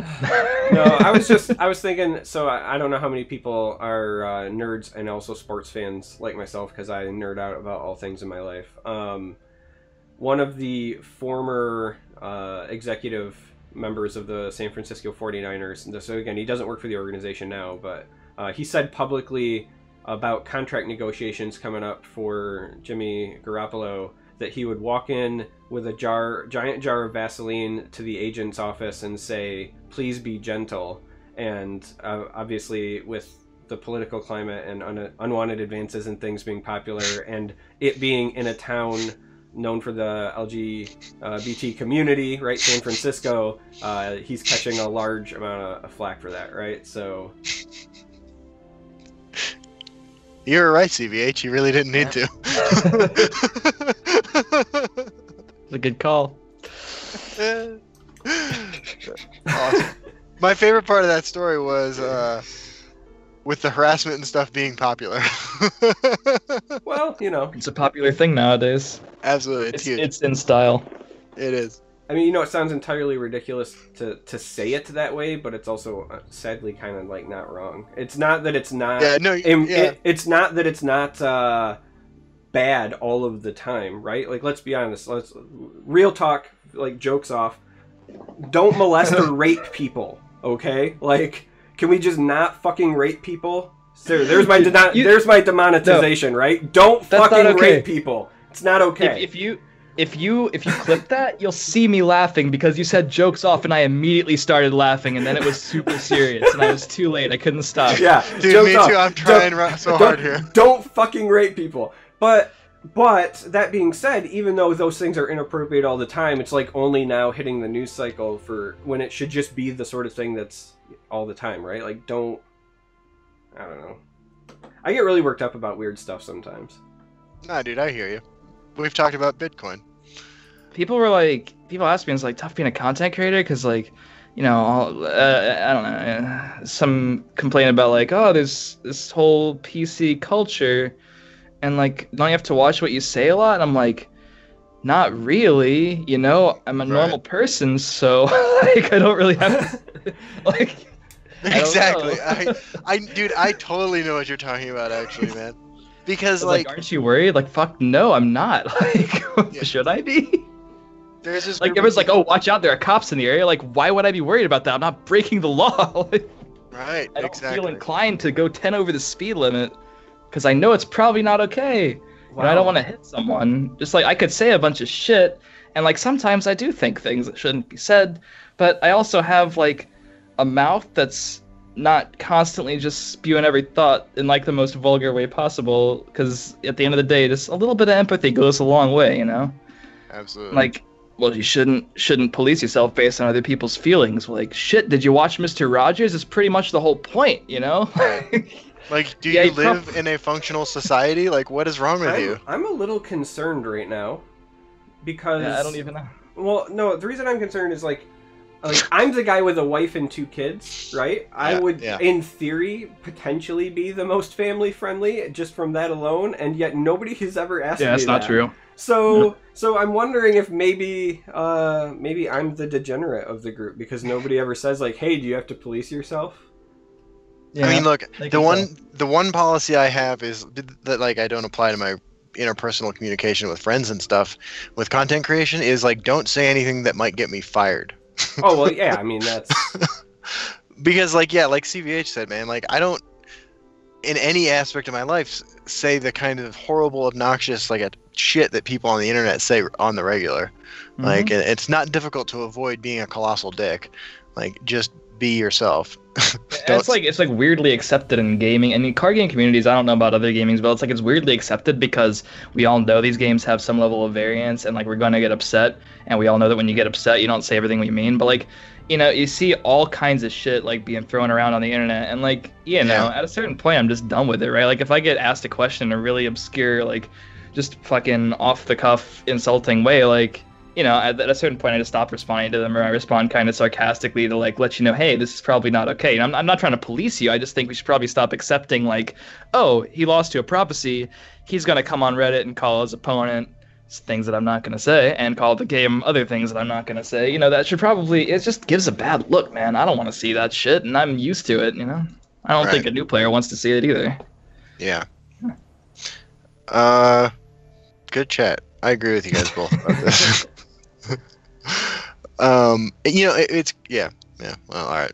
So the interactive part of the podcast. Yeah, I scrolled up so that we could potentially not miss some of them. So I saw one that was they wanted to talk about the poor wording or card interactions, like how SheerPoint says reduce when lay down arms says set. Yeah. And I think that's a softball one. So go. Wait, who? What? I mean, I don't have an opinion on this. It's not. I guess it's not very intuitive. I mean, it makes sense like when you think about it, or you've played 10 million games of Legends like we have. But yeah. I mean, it could be clearer, or they could just remove the interaction. So for me, hey, Justin, did you watch Parks and Rec? Yeah, absolutely. I love that show. I'm worried what you heard was summon a couple of golden saints. What I meant was summon all the golden saints. All of the golden saints. Absolutely, dude.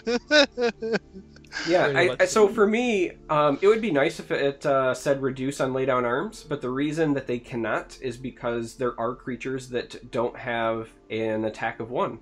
So if I lay down arms on a Balmora Spymaster, I'm setting its attack to 1 at that point, and so I think that they're leaning on the intelligence of our player base to understand that if something has 4 health and I set it to 1, that is indeed a reduction, and thus reduction affects trigger. But, man, well, there is mistake number 1. Yeah. Can I pick a question? I found a really interesting one. Yeah, you are definitely allowed to do that. All right, Mac Milanov said, what's the way of fixing ladder where good win rate matters instead of just picking Crusader and going face over and over?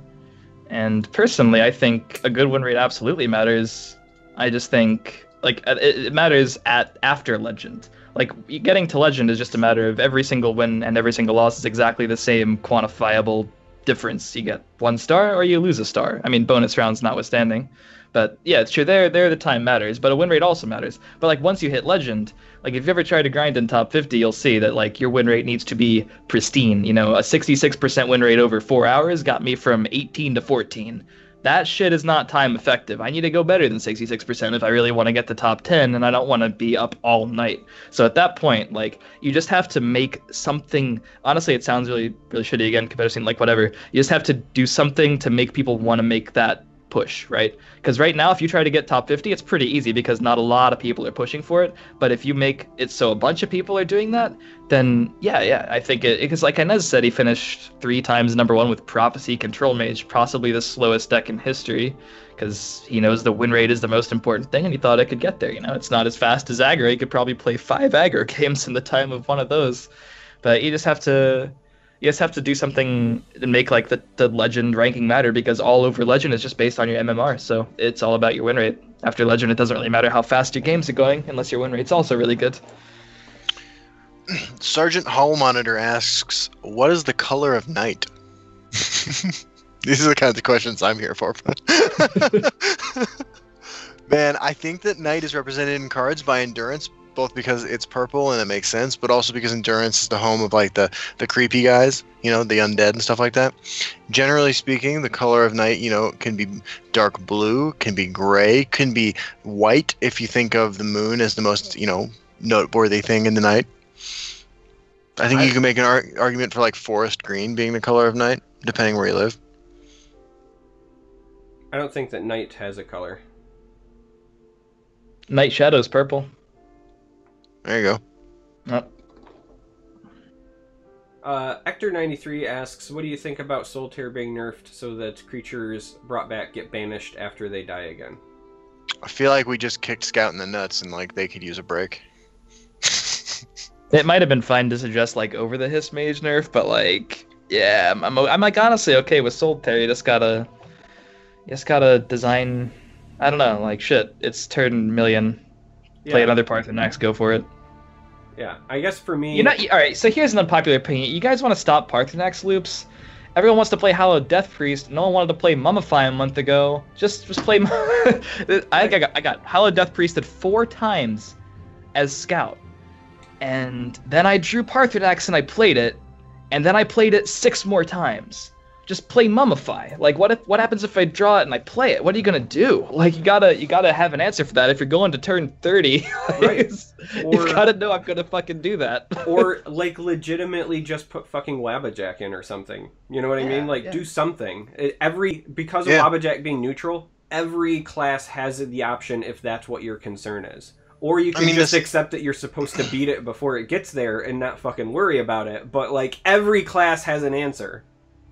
It's kind of like hilarious, and I guess in a way that there was like the posts that were about Scout and the obnoxious stuff it does on, like you said, turn 30, are now all over Reddit about Control Mage and Support Mage, right? It's like I mean, there's going to be a deck that if you don't seal the deal before they do their thing, like you're going to lose because they have the best end game, and right now that's Support Mage, Control Mage, like. But here's the thing, though. Like, a lot of things, like, obviously the Parthenax, I think I can justify that being okay. Honestly, people lose to it, it's salty, whatever. But the 7/7 Giant Bats is interesting because if you're in a control versus controller, ramp versus ramp game, those Giant Bats essentially mean you have 3 non-cards in your deck. Like, they're really, really low impact, and I don't think you ever want them. And, like, even in an aggro matchup, you have the Giant Bats, but you have to put one in the discard pile. Solitaire itself is kind of clunky in your hand unless you've already stabilized. You have to level up the Solitaire, and that sounds pretty easy, but then you realize, shit, I kind of have to level up Drain Vitality first.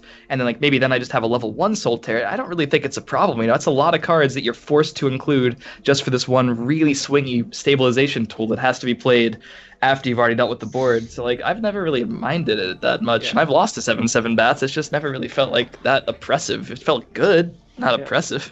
I'll be honest with you, I just don't like losing to charge creatures in general. But yeah, it's not great. Love you, Justin. Yeah, I mean, I'm just saying. I should change my name to Chargemer. Yeah. It would really dramatically improve our relationship. I also want to just point out, like, this is going to maybe come as a shock, because I know a lot of people probably came in after Skyrim, right? But one of the #1 most requested game mechanics, period, before Heroes of Skyrim came out, was the ability to interact with your graveyard in a meaningful way.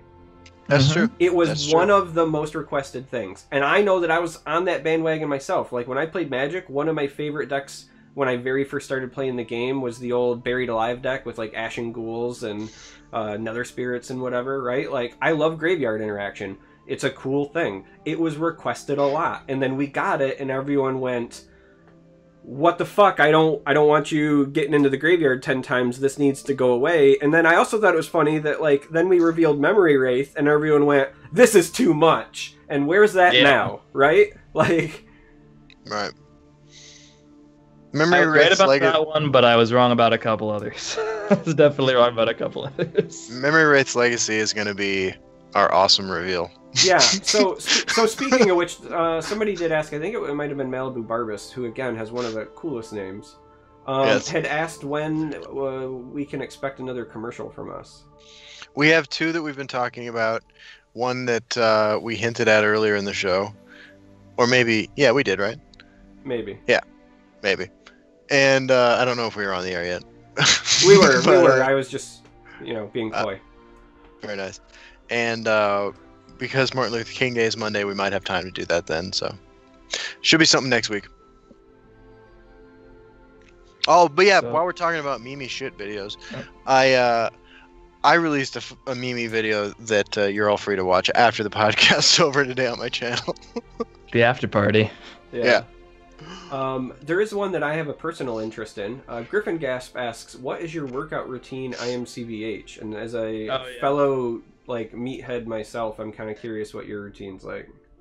I was gonna ignore that or give a meme answer. I told someone trying to lose weight that they should just do like, I think I suggested, and this is something for you. If you're finding yourself overweight but you can't stop playing Legends, I suggest having a workout routine based on the amount of prophecies you hit. For example, if you hit a prophecy, do 10 push-ups. If it's the first rune, take a run around the block after the game. If you don't get the ring, do 10 sit-ups. I don't know, something like that. It'd be pretty miserable.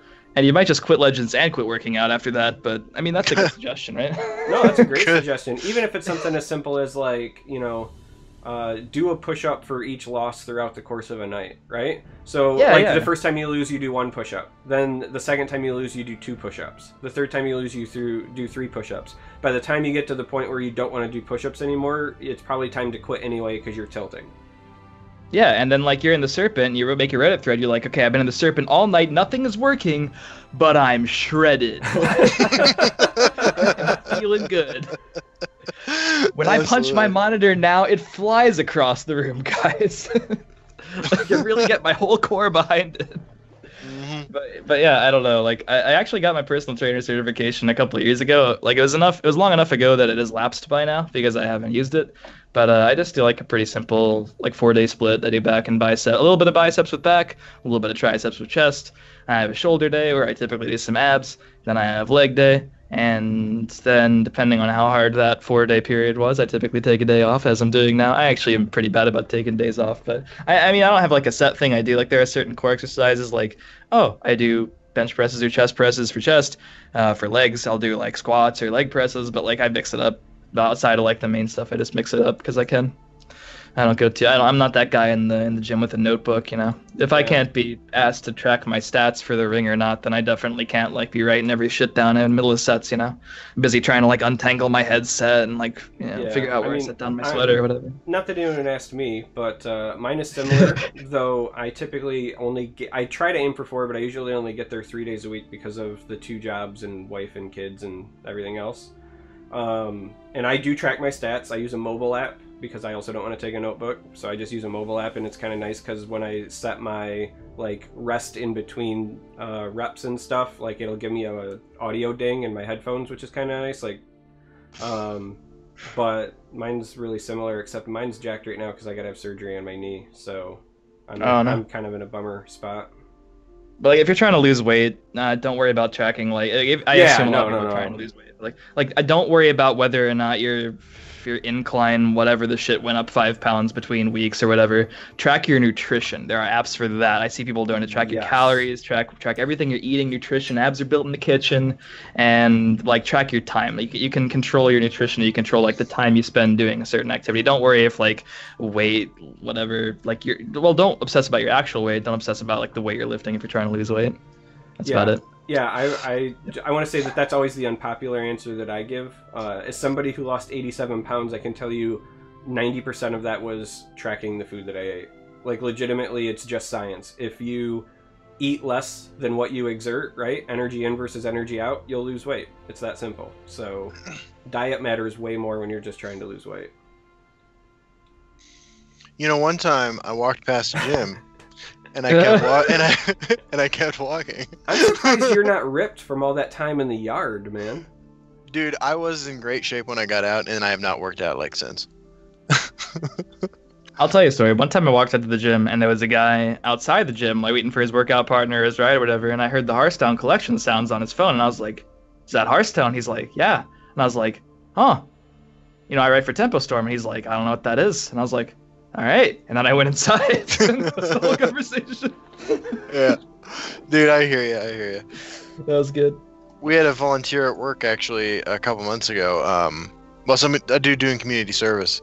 And he was sitting on our couch playing Hearthstone in the reception area. And I was like, "Oh, you play card games on your phone?" And he was like, "Yeah." I was like, "You ever play Elder Scrolls Legends?" And he's like Skyrim? And I was like, "It's nice to meet you, man."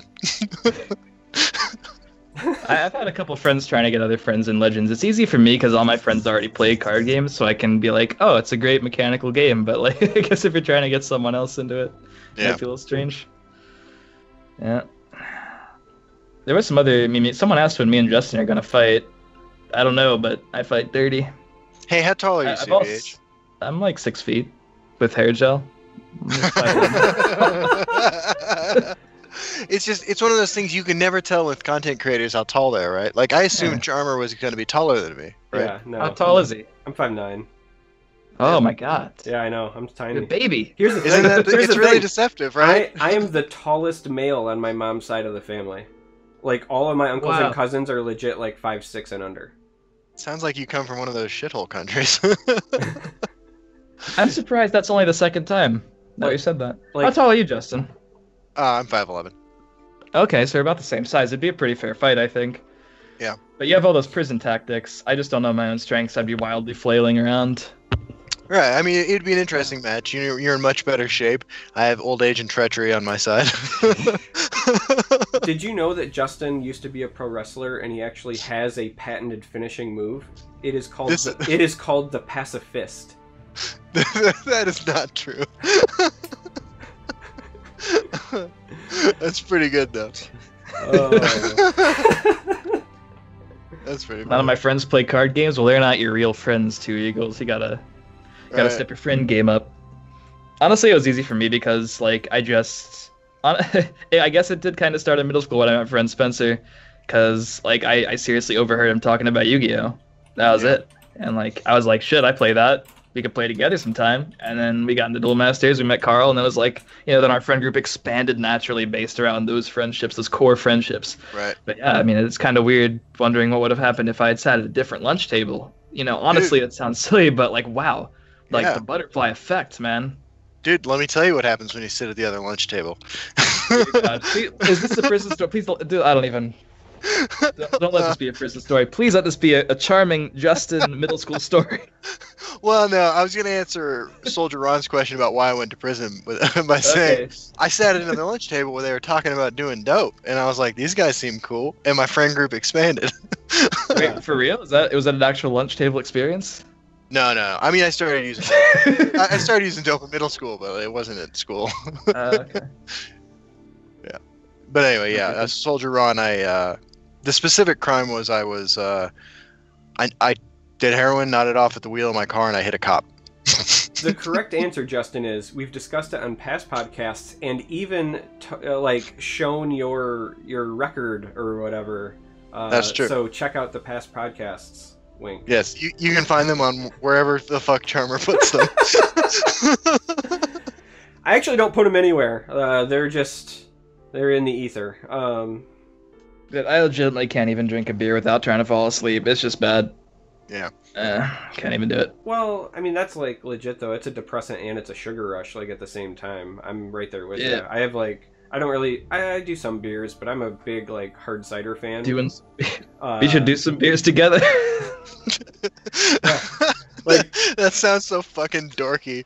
like legit some though. beers Like and some crimes. like Justin. the first time we all get together at a con, it's gonna be like we're gonna go out to like hang out, and everyone's gonna expect us to have this wonderful time, and the photos are gonna be Justin without a beer because he abstains, and me and CVH with one and like passed out at the table because we're like lightweights or. Good times. I'm thinking like a really shitty Legends version of the King of the Hill opening sequence, honestly. We need to recreate that photo at some Yeah. some convention. That'd be great. Hey, somebody was mocking TSL at a convention, QuakeCon. Yeah, I guess it's Yeah. our unofficial one that we're still going to Yeah. try to force Yes. our way to. Yeah. We got a small nod towards getting ourselves into that, so. Oh, dude, shout out to that one tournament that actually did happen at a convention. I feel like we never bring that up when we talk about a competitive scene. That's because Yeah, we that's don't want to right. draw attention to it. It's too late. That did happen one time, yeah. Yeah. One It time. happened twice. Did it really? Oh, yeah. Oh, the first time it was streamed. Yeah. The first time a friend of mine beat Trump on stream. You Yeah. can look that up. Yep. Nice. You know who's going to beat Trump on stream next? Oh, God. Robert Mueller. I knew it. Oh. Do you guys see, like, the Trump the Hearthstone streamer legitimately named himself after Donald Trump? It wasn't just an unhappy coincidence. He watched The Celebrity Apprentice and he was like, oh, Yeah, no, That's an unfortunate mistake. That's what that is. That's 100% true. Real quick, Yeah. Donald, No, seriously, I heard him say it in an interview. Yeah. I want to give a shout out to Two Eagles in chat who says he's 13 days sober. Like, congratulations, man. That's huge. And the first couple weeks are like some of the hardest. So like, keep up the good work. It's good. Texas tournament PTSD. I kind of feel like just living in Texas might cause post-traumatic stress. So Yeah, I tell you something though. I visited Austin once. Austin's really nice. I know, like everyone else in Texas doesn't like Austin. It's like everyone in Austin doesn't think they're part of Texas, and everyone else in Texas doesn't think Austin's a part of Texas. So it kind of works out. But Right. I flew to Austin because my friend worked at Facebook, and it was nice. And Facebook caters really good Mexican food. It's pretty hip, yeah. It was really hip. Yeah. So, Anand Ban, I'm gonna slaughter this. Anonymous Ban. Anyway, I have a question. Is it possible to make a ladder viable assembled deck? So basically, like factotums, right? Like that's what the question is. Yeah. Yeah, man, you can win with anything if you put enough heart into it. No, he's memeing, but he's not wrong. Yeah. He's not wrong. Yeah. Look, yes, you can win with factotums on ladder. Snexy. Turquoise Link queued up in Raged Mudcrab at like number 2 legend, and I think he won a game or something. That's fine. Yeah. Snexy's done very well with an assassin version, and I've seen a couple of other people floating around with a Crusader version that is not terrible. So it can be done. Whether or not it's like Ultra Uber Tier 1, probably not. But it can be done for sure. Yep. Mm-hmm. Opinion. Genocide Giraffe wants to know our opinions on battle and treasure hunt mechanics. Battle in particular is pretty awesome. Treasure Hunt's cool. It's a little like I don't know. Obviously it's draw dependent, so like I'd rather them slap battle on a card than slap treasure hunt on another card, but they're both cool. I don't think you can build around either, but I don't think you're supposed to. Like I don't mind that there's no treasure hunt deck. I just think, it's something they could print on a card like Aldora, and you're like, oh, I could play this in some things. That's kind of cool. I accidentally procced a Ratway Prospector in Arena recently, and that was just the best. That was a cool feeling because it was like all of a sudden a 6/7. I didn't even realize I had that many supports in my deck until like boom, just happened. But battle, Absolutely. right now we've seen battle on like Skyboard and Hunter Killers, and like those cards are kind of lackluster. But it's definitely the kind of card that lends itself to cool design on creatures and actions, and who knows what kind of stuff in the future. Definitely. I think one of the things I like about the treasure hunt mechanic, the way it's designed, is the little check mark it gives on the opponent's creatures when you draw, or I mean yours too. But I feel like that information currency adds some interesting tension to the cards. That's the only interesting observation I have about that mechanic, though. Yeah, I really enjoy Treasure Hunt for the fact that they found a way to give creatures some sort of inherent or ability or power level that wasn't based off of existing keywords, and it didn't require any sort of new coding mechanics in the form of an activation on the card. That's in many ways that's kind of what this is, right? They're giving you something that will cause some sort of a trigger, but they just kind of take control directly away from you on when it'll happen, but then they let you control it based on deck building, right? I'm not necessarily saying that it's amazing, but I enjoy the opportunities that it affords for potential future development, right?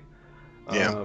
Battle I actually really like, and I'd like to see a lot more of it. In fact, I think, and this hurts me saying this because I'm clearly known as the charge guy, right? But I think that battle is a better design mechanic than charge in a game like this. And right now, charge is a keyword, right? So battle's kind of different. I mean, it's different, but I just mean in terms of power level, I routinely say that in my opinion, charge is the most powerful keyword in the game, and that's why so many of the creatures are understated with it because of all of the things that it can represent and do. And battle, by only targeting creatures on the field, takes away that reach portion. So it's interesting to me that creatures with battle are still facing the same stat penalties that creatures with charge do, even though I think that battle's more in line in terms of power level. So because charge, the ability to just go face, the ability to charge directly into creatures, I mean, you look at something like Underworld Vigilante that can even just do it in the shadow lane. to me, that's significantly more powerful than your average battle card is, at least from the ones that we currently have. I think it's just a problem with like bad battle cards, but like Skyborn's fine in Arena and like almost there. I don't know, it's not really almost there, but like, in the future, battle like it's not Battle's fault. It's Yeah, just right, Skyborn's fault. The Yeah. the mechanic is great. I agree. Alright, so like the way CVH describes his feelings towards Ratway Prospector is how most people describe having their kids. I don't know if this is just adding fuel to the fire, but like Ratway Prospector is a legitimate disappointment. And I strongly, it is a card that disappointed me greatly, son. And I fully regret making premium copies. I feel like that's like my equivalent of child support. Like I paid, and I just never want to see that shit again. Like in Constructed, in Arena, it's fine. Yep, it's fine on the weekends. Yeah. Don't want to live with them. And I mean, it does. I like the premium art, so at least you can get nostalgic and go look at it in the collection. It's better than the Geralt Forager premiums that I own. We crafted those in an episode, right? Or was it afterwards? No, that was on the podcast. Yeah, that was a good one. So here's a question that I don't even know if you guys have that strong of opinions. Toa said, Vohio, do you have any problem with ESL requesting unpaid volunteers to run their official TESL tournaments? Someone else. I'll be honest with you, I don't have an opinion on this. I mean, Okay. So my opinion would be, I don't have a problem with it because at this stage in the game, if we're gonna like even try to pretend that we're gonna get some massive influx of competitive scene, that's probably just not gonna happen. So if we want it, like, here's the thing: as much as we say like, hey, we want a competitive scene, like as a player base, at some point we have to be kind of responsible, right? If we want to see it, then we need to be the change we want to see in the world. So. Asking for volunteers, I mean, if it's something that's important to you, then go volunteer. Help make it happen. That's the best advice I can give. Like, you're not gonna get like professionally casted stuff tomorrow, so go volunteer. Well, we have the professional casting. Ironically, that's like the one thing we do have because we're using the ESL studio. I mean, I guess it's professional in that they probably receive something for doing it, but that's as much endorsement as I'll give it. Yeah, and like that's a problem. Like I think it's so easy after we waited for so long, and I sent this to G-Steph a long time ago too. Like if you make people wait for so long, a minor problem with an expansion, like Clockwork's a fine expansion, but we waited so long, the disappointment was huge. Everyone just raged. You waited so long for a competitive announcement, and it was like a little lackluster, and people just like they lose their minds. So I don't think it's that big of a deal. I think it's a little, I mean, for lack of a better word, I think it's a little ghetto that they're, just going out there and announcing it. Like, it kind of doesn't look good if that's the official series, and they're like, oh, by the way, we need help. Like, it kind of, like for example, if I were like physically the embodiment of Bethesda, I would have like shipped Gym Class Hero a better microphone or something. Like just little things that you could do to like vastly increase the quality of like casts and like promotion and stuff. Like these just seem like obvious things. Like you don't have to, because they're not even looking for casters, looking for like admins. I'd say like, hey, you stay after work and just like make sure this tournament doesn't become a huge dumpster fire of chaos. It's only 32 people, shouldn't be that hard, or like something. I don't know. Like I don't know. Like it's fine to have community involvement, but we do forget a lot of the time that we had a tournament scene that was conceived, mostly funded, casted, advertised, and played by the community for like a few months, which has ended the TESL Champions Series. I can't thank Brad, Switty, Onia, J-Star, and whoever else was part of that. And even like a year ago, Siraxia and those guys who like ran those things. So like the community has been part of it.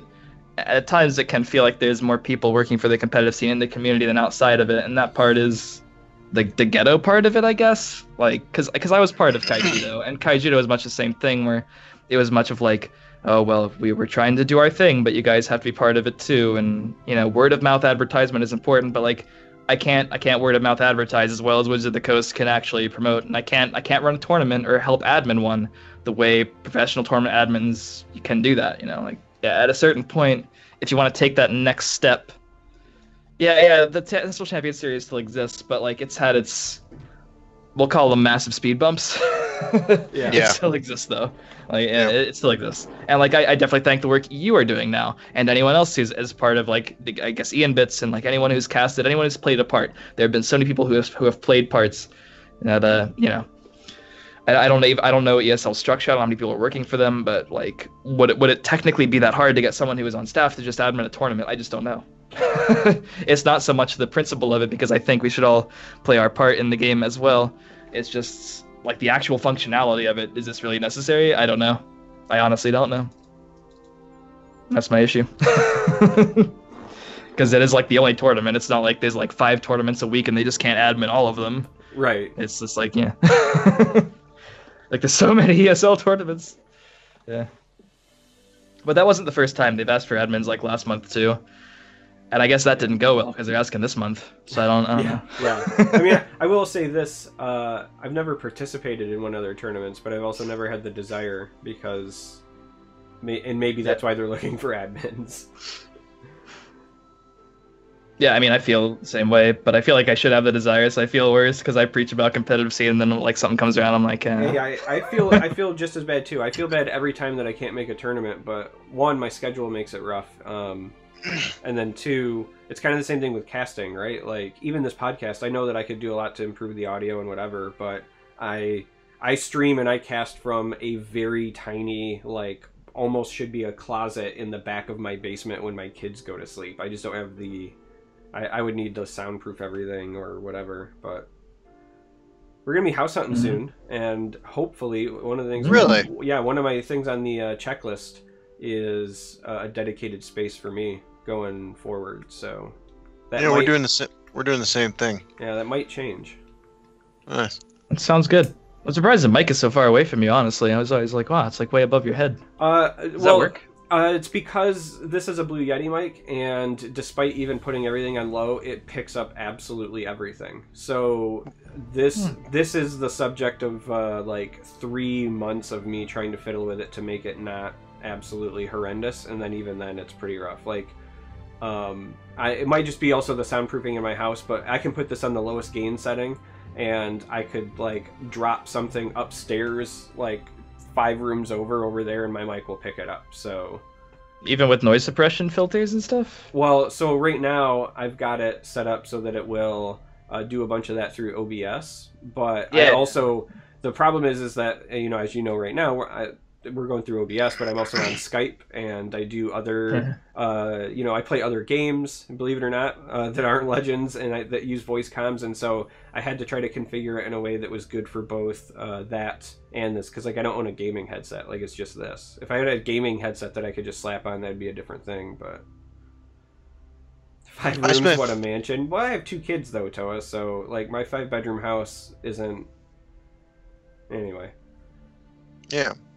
I mean, TESL Champion Series, Toa did announce that they are going to, like, something. They said something about, like, funding moving forward is going to be better, and that probably has something to do with Bethesda as well. It is kind of sad that, like, even for a limited amount of time, it came down to Patreon support only for the TESL Champion Series. And I think they should take Patreons, because they provide a service that the community needs, and if you can afford to support it, then sure. You know, it's no different from Justin's Patreon or, like, subbing to me or Charmer on Twitch or whatever. That's, like, a valid thing that, you know, it's an option out there for people to support the community and all the different services. But you know, it wouldn't have been great to say like, okay, we're going to support the ESL series as our like more official circuit, but we're still gonna find a way to like with like no downtime, just like little things like that, which I guess cost money, but like, you know, a little effort goes a long way. It just looks like there's so much faith in what the tournament, because back in the day the tournaments were getting like 3,000 views a piece. Now granted, it's probably like 300 actual people watching, but the numbers were there. Yeah, you know. Yeah, I'm actually here for the drops. Did I get a drop? I don't know if I... God damn it, time to make a Reddit thread. I know, I usually get one while I'm doing the show. This is my drop for the week, and I haven't gotten it yet. Someone should ask if drops were enabled in the Q&A, you know? I got it. I didn't know one ask. Yeah. Like, literally the minute I hit going live, like, 10 seconds later, I got it. You stole my drops. I'm gonna see if there's some in Ian Bits. I'm gonna see you guys later. I mean, I got like 10 streams in different tabs right now. Me too. I'm actually watching that Just a Lazy Gamer guy. It's really. I'm watching Spanish. I'm watching Spanish Drop. Spanish Drop guy is my go-to farm. Which, first of all, I don't actually farm, but if I did, it would be Spanish Drop guy. Yeah. I like my things exotic. What the fuck?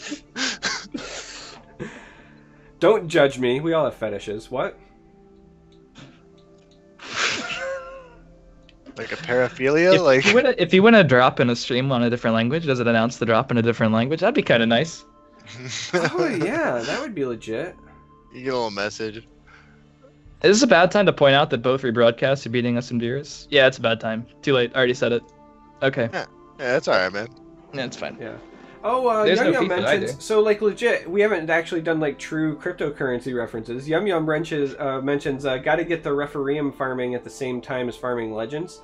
I want to say I'm aware of what refereeum is, and I am looking into it, and I actually might give it a try because of what Furo and I were talking about in some messages the other day.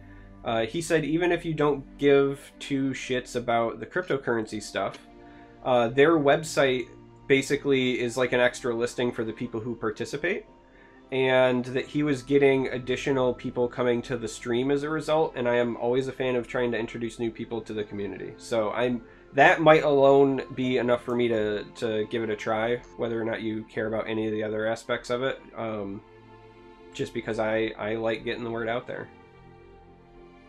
I know nothing about cryptocurrency. Yeah, me either. So, but I guess it's time to show my Bitcoin that Charmer sent me for an awesome Christmas gift. By the way, I hear that my gifts to you finally arrived. They did, and I was deciding what I wanted to do. I didn't know if I wanted to do like a reveal video, right? Like film me opening it. Yeah. But then I remembered we had the podcast tonight. Absolutely. So here, I turned the address away. We don't need to see where people live. But this is what Justin sent me for Christmas. In response to his Bitcoin. And here you go, gang. The Communist Manifesto. So I got some wonderful reading. And then he was also kind enough to send me some awesome graphic novels as well that I will finish reading as soon as I'm done reading Trees from Warren Ellis and my buddy Jason Howard. Absolutely. So he sent me a wonderful Christmas gift because he is a wonderful person. Go team. Go team. I felt so bad just sending you a copy of the Communist Manifesto that I had to get you a real gift. Well, now how do you think I feel when I sent you only a Bitcoin and not a real present? Hopefully pretty shitty. Nope, I sleep like a baby. Jesus. Oh. Good times, man. Good times. Tokyo Ghost is not a Tokyo Ghoul ripoff. Tokyo Ghost is a dystopian story about capitalism gone amok. I thought it fit with the Communist Manifesto.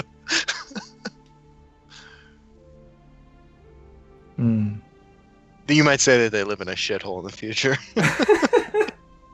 Ding. There's a specter haunting TESL. First line of CVH's upcoming book about The Ring. I'm not even like, whatever, I don't even know. I think The Ring is probably something I'd want, but I'm not going to write a book about it, you know? I'd write a book about First Rune Prophecies before I write a book about The Ring, but I'm fine with those two. You gotta live the unbalance, man. Everyone always asks how I don't get tilted. Like, it's pretty easy. You just read the cards, and then you're like, okay, I'm gonna queue up some Legends games. All of this shit can happen to me today. If that's not okay with you, you gotta do something else. One of the things that I always try to take it to heart is that it's not like things are unfairly happening just to me. Let's just say hypothetically The Ring is broken as shit, right? It's broken as shit for everybody.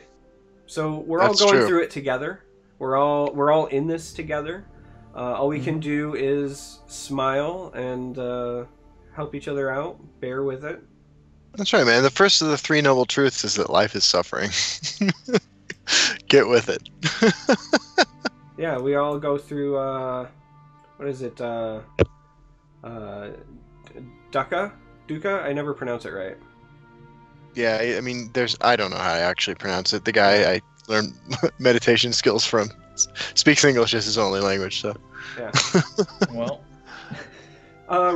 Sorry, CVH, we're talking No, Buddhism. no, that's good. That's good. I'm getting cultured here. Yeah. We need to like rope CVH in on some of the book recommendations and just general stuff. I have a feeling that he would laugh at a lot of my stuff. Ray asks where we see the Elder Scrolls Legends in 6 months. I have no idea. The last, if you go back 6 months before now and then go back 6 months before then, there's just so many wild differences in like perceived community happiness and meta and like all kinds of shit changes. 6 months is a long time. Yeah. Honestly, it's impossible to predict. 6 months from now, assuming our country is still here, I think that we'll have one new content, one new set of cards out, and we'll be hyped up for another one coming out in a little bit. I expect some kind of announcement about actual tournaments, since we'll be halfway into the year to have happened. I think that I'll still be playing the game and having fun and doing the podcast, and life goes on. Mm-hmm. Yeah, I mean, 6 months from now, I'd like to say that I'm getting prepared for QuakeCon, which is likely the following month, because 6 months from now is July, so that would be in August. Kappa. Absolutely. Absolutely. But wait, what? But like, listen, we know that they do their planning well ahead of time. Like when this game was in closed beta, they like had already data mined the fact that we were going to get the Skyrim expansion, and then we didn't get that for a long time. I would be shocked if they didn't already have like 1 or 2 content pieces ready for us to go with just like minor stuff. Like I'll call it like in the can. Now that doesn't mean that they're probably not doing like QA on it, right? But I would say that they probably have like the next expansion and a half like mostly done at this point. So I don't think the game's going to be dead. It'll still be there. Yeah, it's definitely not going to be dead. Like there's no way it's just straight up gone. Yeah, like the work. People throw around the term dead a lot. Yeah, the work is done. Like it's going to happen. I think we're going to double in size? No. Do I think we'll shrink? By 50%? Probably not. That'd be insane. I know personally that, like, someone mentioned streamers too. Like, first and foremost, like, it doesn't matter. Like, streamers don't matter. Like, I know that sounds shitty, because like me and Charmer and even Justin is now getting in on the Twitch community. But like, even YouTubers, like streamers and YouTubers, they're good. They're influencers, and I think it's really bad that a lot of them have quit. And I think every effort should be made to make them happy. But in reality, it doesn't really actually show how well the game is doing just by the stream numbers, right? Like Gwent's been beating us in players for a long time, but we were beating them in viewership. No, but we were beating them in viewership for a long time, right? Like if you looked at Twitch, it would look like Legends was huge. Like, so streamer, like, it kind of matters. It's good to have them, but it doesn't actually matter if I'm streaming every single day. Like it's good, it's preferable, but it's not required. I can tell you that if my personal trends, like monetarily, go from like just the last 6 months to now, if they exactly follow suit the next 6 months, I will not be streaming this game full time in 6 months. I will not be able to afford to. My paychecks now are like, I took like a 33% hit in revenue, and I took a 75% hit in views. I just, like, if that happens again, I'm just gone. Like at that point, I just can't do it. But I doubt that'll happen. I doubt it would have happened the last 4 months. It was really shitty. If it gets much worse, that'd be a bad thing. Let's just put it like that. But I'm here for now. Yeah. I mean, and I think people also need to understand that it's just like you said. Like sometimes streamers leave for reasons that have nothing to do with the game. You are making a living from it. That directly impacts whether or not you're going to stick around. You might still play Legends afterwards. I would never stop playing Legends entirely. Don't get me wrong. Like I actually love the gameplay. I wouldn't have even tried to make a living off of it if I didn't love the gameplay. Right? There's no way I would get this. Like I didn't get into this for the money. Like 8 months before I was even like getting more than a couple hundred a month. Like it's just a stupid thing. But like obviously it's the gameplay. But yeah, I spend 45 to 50 hours a week, and like every bit of spare time is like browsing Reddit, talking to people, looking at deck lists, thinking about this, thinking about that, editing videos. I edit videos at 1 a.m. sometimes. I check my stream. I was like doing computer shit. I bought a whole extra laptop. Like it literally has been every single bit of free time outside of music, eating, sleeping, and shitting for like 18 months. at that point, I can't afford to do that if the numbers continue getting worse, which they have decidedly done for 4 months personally. But that does not mean the game's numbers have gotten worse for 4 months. You know, it's totally different. Maybe the game's numbers are up. I don't know. I don't know how you would tell that. Like, Steam is slightly down, but mobile's probably way up. Probably. Mobile's pretty popular. Mobile's probably up there. Yeah. I know. I'm in the same boat you are, right? Like, I clearly didn't start playing this game because I wanted to make money, and I have my multiple jobs and multiple passions outside this game. But I'm also not ashamed to admit that, like, I'm in this catch-22 in that if the game ever took off and I started being able to justify it, I would consider, like, quitting one of my jobs to spend more time on it. I mean, I will say this wholeheartedly, like, not just because he's on the show or whatever, but like I appreciate what CVH does, because as somebody who tries to do something similar but also like around my jobs, like I average like 4 hours of sleep a night, just trying to make like 1/3 of the content that CVH does. So like if you guys think that he's not putting in work outside of the stream, all the stuff that, I mean, it's like he said, like he has Bucky make his thumbnails, but all the stuff that goes into thumbnails and editing and planning and like, a lot of the big YouTubers you watch, like StrifeCrow and Firebat, they hire editors. I don't have the money for that, so I like every single transition and every single like 50-minute video is all me. Yeah, oh, man, you gotta start sleeping with your editor. It pays off. Yeah, I bet. I wish. I heard Kibler does that too, and Kriparian. That's a good plan, Justin. It is. Yeah. I wish my wife knew how to edit. Maybe I'll send her to classes or something. Like, because I got kind of lucky, right? Because I just happened to be in a point in my life where I could spend literally an unreasonable amount of time making content for literal pennies, and then it turned into something better. But like, let's take Justin, great content creator, does a lot of like cool initiative stuff like this podcast we're even on right now. He saw a tremendous amount of growth, right? You saw a tremendous amount of growth when, like, the whole, you know, when everyone was seeing a tremendous amount of growth. Imagine if that continued at exactly the same rate for the last 5 months instead of what it had done for the past 5 months. Imagine if they had capitalized on that hype and everyone like Charmer, heck, maybe you would be at the point right now where you'd be like, okay, I'm making like $1,000, $1,500 a month on Legends. I'm going to quit one of my jobs and I'm going to like really put more time into it and see where it goes. And you would be doing that, and Brad would be doing that, and Matt Oblivion would be doing that, and Justin would be doing that. And then you don't just have content creators, you have what Gwent has, which is actual influencers. You search for the game and you don't just see a couple CVH videos and a couple Justin videos and like a fucking rebroadcast stream. You see like a ton of content. It's like literally just this diverse culture.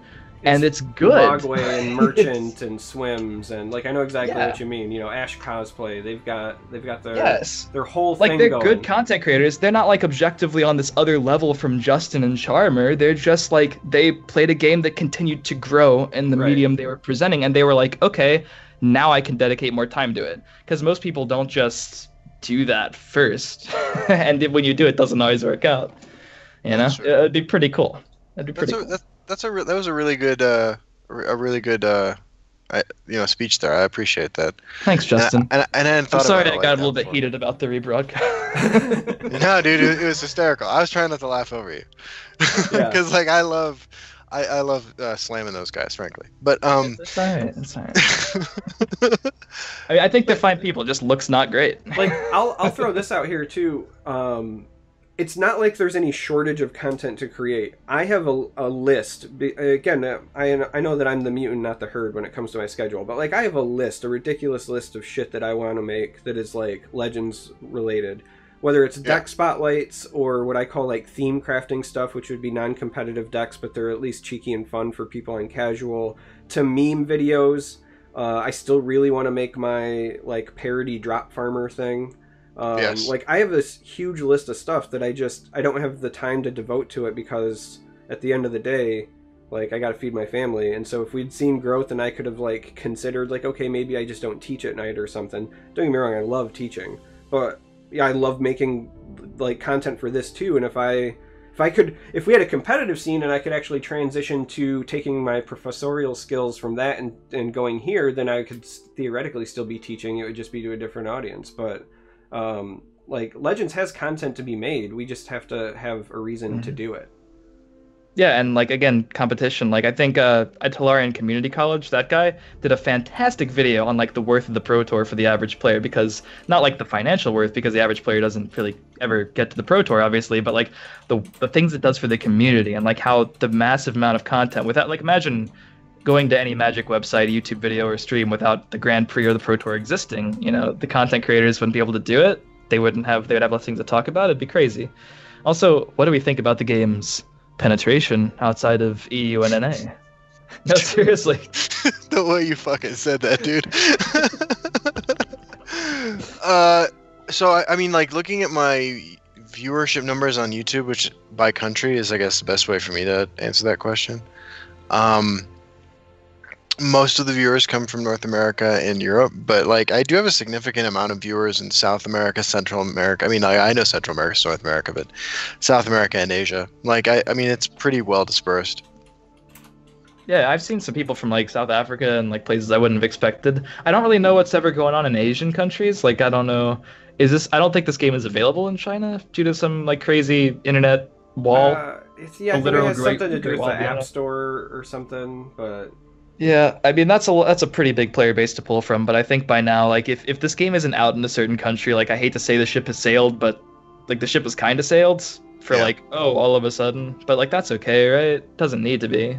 I mean, looking at my numbers, Russia is my 5th most viewed from country. Brazil is my 8th, and then going down, Argentina is my 25th. So I mean, like the views are all over the place. Russian, I think it's obviously NA, which is where the game is created, and then like Europe is probably going to be, for like a number of reasons, the two biggest. I mean, that's where the only sponsored tournament scene is, right? It's the European ESL. Yeah, well, yeah, technically. Well, their like base of operations is the guy you can call me Al. He's kind of close in England or whatever. Yeah, and that's a good thing for casting because they have good accents over there. Solid. That's true. I mean, they sound way better than I do. I was watching Planet Earth, and whew, the sloth. I now pronounce sloth, by the way, just because of how cool it sounds. That's fair.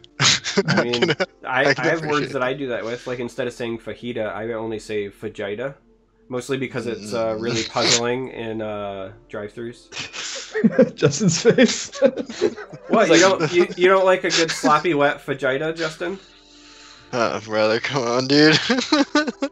You know, my deputy director is a fan of this game at work, and he has announced he's going to start watching the podcast. Look, I love how you're embarrassed by me. Like, CVH slides in the penetration joke, and he gets all the love. I make one vagina joke. I was literally reading the chat. It's chat's fault. It's always chat's fault. It's always chat's fault, right? Like, I say one vagina, and suddenly I'm the bad guy. I don't know, man. Something about the way you pronounce vagina is just really disconcerting. Listen, you have to understand comedic delivery. If I'm trying to make a sleazy joke, you have to deliver it sleazy. I can't sound like innocent. Honestly, that's just how you talk. Like, anything kind of sounds like a euphemism when Charmer says it. Well, when you're married for as long as I've been, everything becomes a euphemism. I know. You do sound super sarcastic. Yeah, that too. I want you to put your beef in a vagina. There was a dream. Just grab him by the vagina. Somebody in chat said Charmer sounds too cultured. I hope that I am not your definition of cultured. Oh man, no one's ever accused me of that. Yeah, I would like to consider myself pretty open-minded and laid back. I'll give you that, but I'm so well spoken. I'm a delinquent at heart. Mm-hmm. I mean, yep. Justin gets my DMs that I slide into. So, any last-minute questions before we end? Get your questions in now. We'll never be back. Well, they'll be back. Fuck, dude, that's not a good review of your experience. Right? We need to get them to type their questions. We're trying to motivate. CVH shows up. Well, they'll be back. At least he came, which is more than we could say for Maricon. That's true. That's No, true. Maricon was in the chat. Oh wait. No. Email thing. Every time, like literally every time Maricon shows up anywhere, I'm like, hey, you want to do the podcast? And then he never talks again. Like he'll disappear from chat. It's like a running joke at this point. They don't let him say anything about the game. That's true. He does do a good job of showing up though, and like you know he was in the tournament chat last night, which was cool. Yeah, well, and he's done like co-casting for the championship series. Like I just like giving him a hard time because I really like Paul. Like he's only ever been nice. He's very knowledgeable. As you would expect about the game, but like he's just a blast to talk to. I agree. He's a really cool dude. If there was a Legends anime, which role would each of you play? Oh my god, I don't know. I don't know how to answer that. What are you talking about? Like characters from the game? I've never watched anime. I've watched Naruto. If it's an anime, I am the senpai, and if it is a hentai, I am the tentacle monster. Okay. Took a dramatic turn for the worse. Hi, Justin's work. Right, dude. Believe it or not, like I teach college courses. I'm training the future workplace. You're to be the supervillain? I mean, I don't know. I'd be the anti-hero. I'd be like that guy that's like pretty cool, and I don't know, you kind of want to root for him, but then he does something super dickish, but he's still, pretty cool. So you're like, maybe he'll redeem himself. It's kind of helping out. It's me. Yeah. I don't know. I mean, like, is there a cat? Can I be a cat?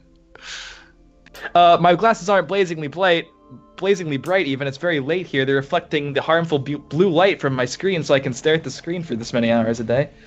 Yep, that's the whole story there. You'd be in Kano, I guess. I don't really know the lore. Oh, well, somebody had asked what the favorite characters were from Elder Scrolls. I think that's where the Encano thing comes from. So that's the next question.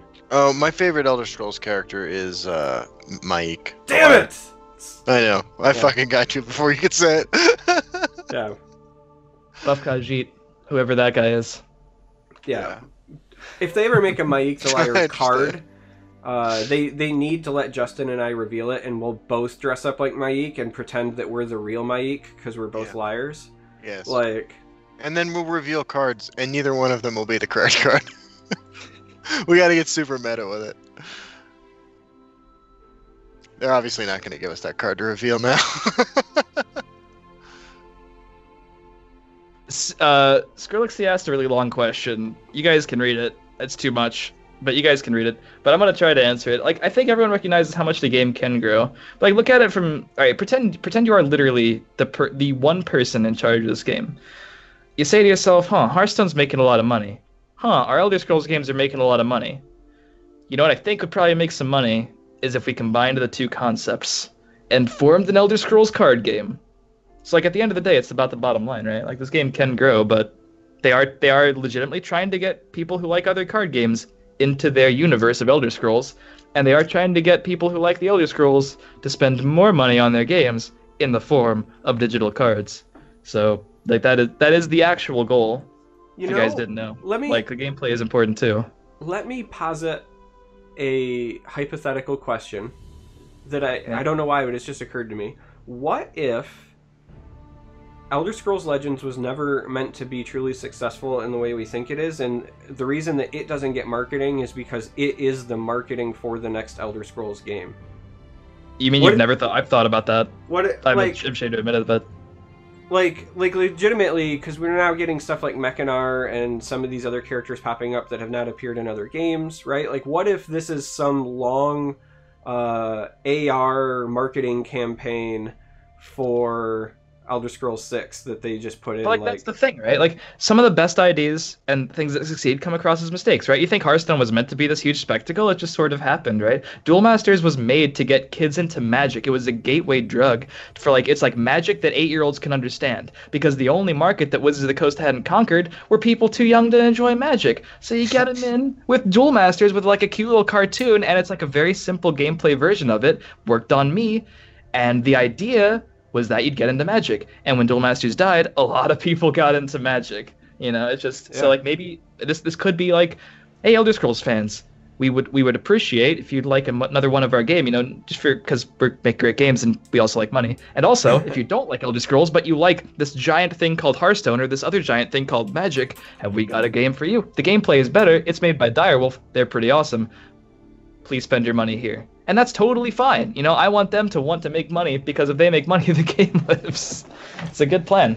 Now, whether or not they always want it to, because that could be done two ways. It could become a huge thing, or it could just be like this constant, small, not really spending a lot of money on it, but it's always making money, which is good, so it always stays alive. Those could both be a thing,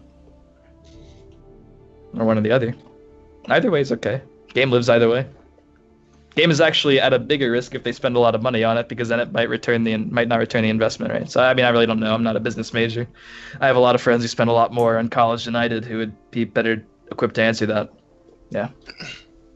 I like it when CVH is really excited. I'm always excited. I'm just really lazy. I don't always express it. I hear you, man. I'm a super low energy guy. Well, Justin's low energy because his bedtime was like an hour ago because he's not a night owl like me. That is true. That is true. Yeah. Yeah, TESL in the next Elder Scrolls game. Now, that would be sick. I don't think that's going to happen just because, I don't know, I've got a feeling that doesn't happen, but that would be kind of cool. I kind of would enjoy VR TESL. It's kind of a, well, I think Beaky did that one. Yeah, I was about to say, Beaky put on a VR helmet and somehow managed to play a game. It looked ridiculous. Gave me a headache. Yeah, I agree. I had trouble watching it, actually. Yeah. But good for him. I always appreciated the stuff he does. Yeah. But I think Legends is kind of a complex game in the sense of like putting it inside another game. Like whatever Gwent was in like The Witcher was probably super simple. Yeah, the original version of Gwent versus like their finished product are night and day. And even the finished product is simple. I loved the version in The Witcher. I thought it was great. It was my favorite part of The Witcher, but I just do not like playing the other version.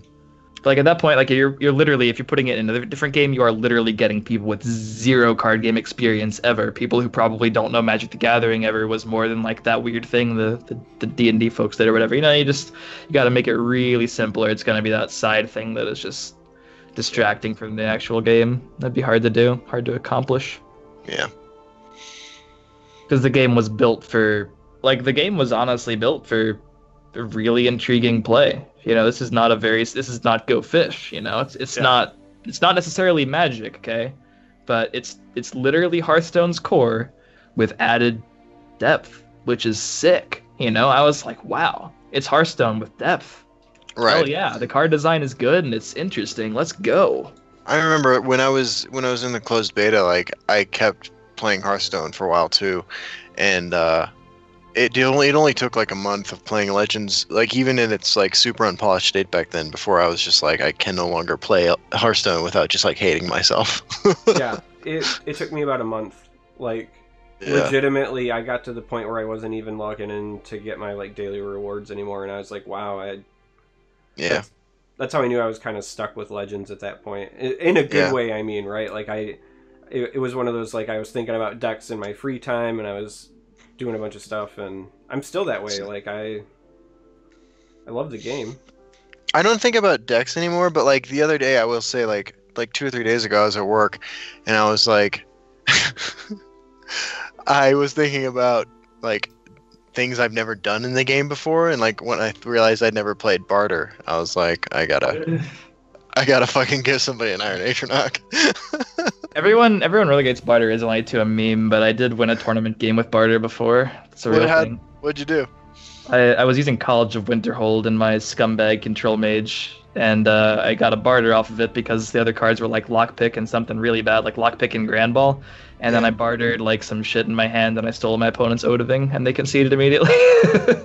Nice. I don't know why that actually did it, but one of like the most fun games I've ever had playing this game involves Barter, but I was not the one who played it. It was it's on my YouTube channel actually. It's me versus Turquoise Link. Turquoise Link was playing Barter Archer, where he was purposefully running Barter and then a bunch of stuff that made like contracts to try to give you a contract and steal a card. And I was playing Control Assassin, and this was like right after Heroes of Skyrim had launched.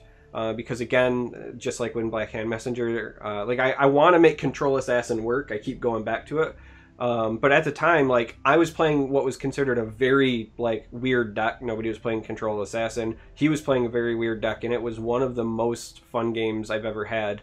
He bartered an Ice Storm away from me to wipe my board. He bartered something else away from me. Like, it was just shenanigans. Nice.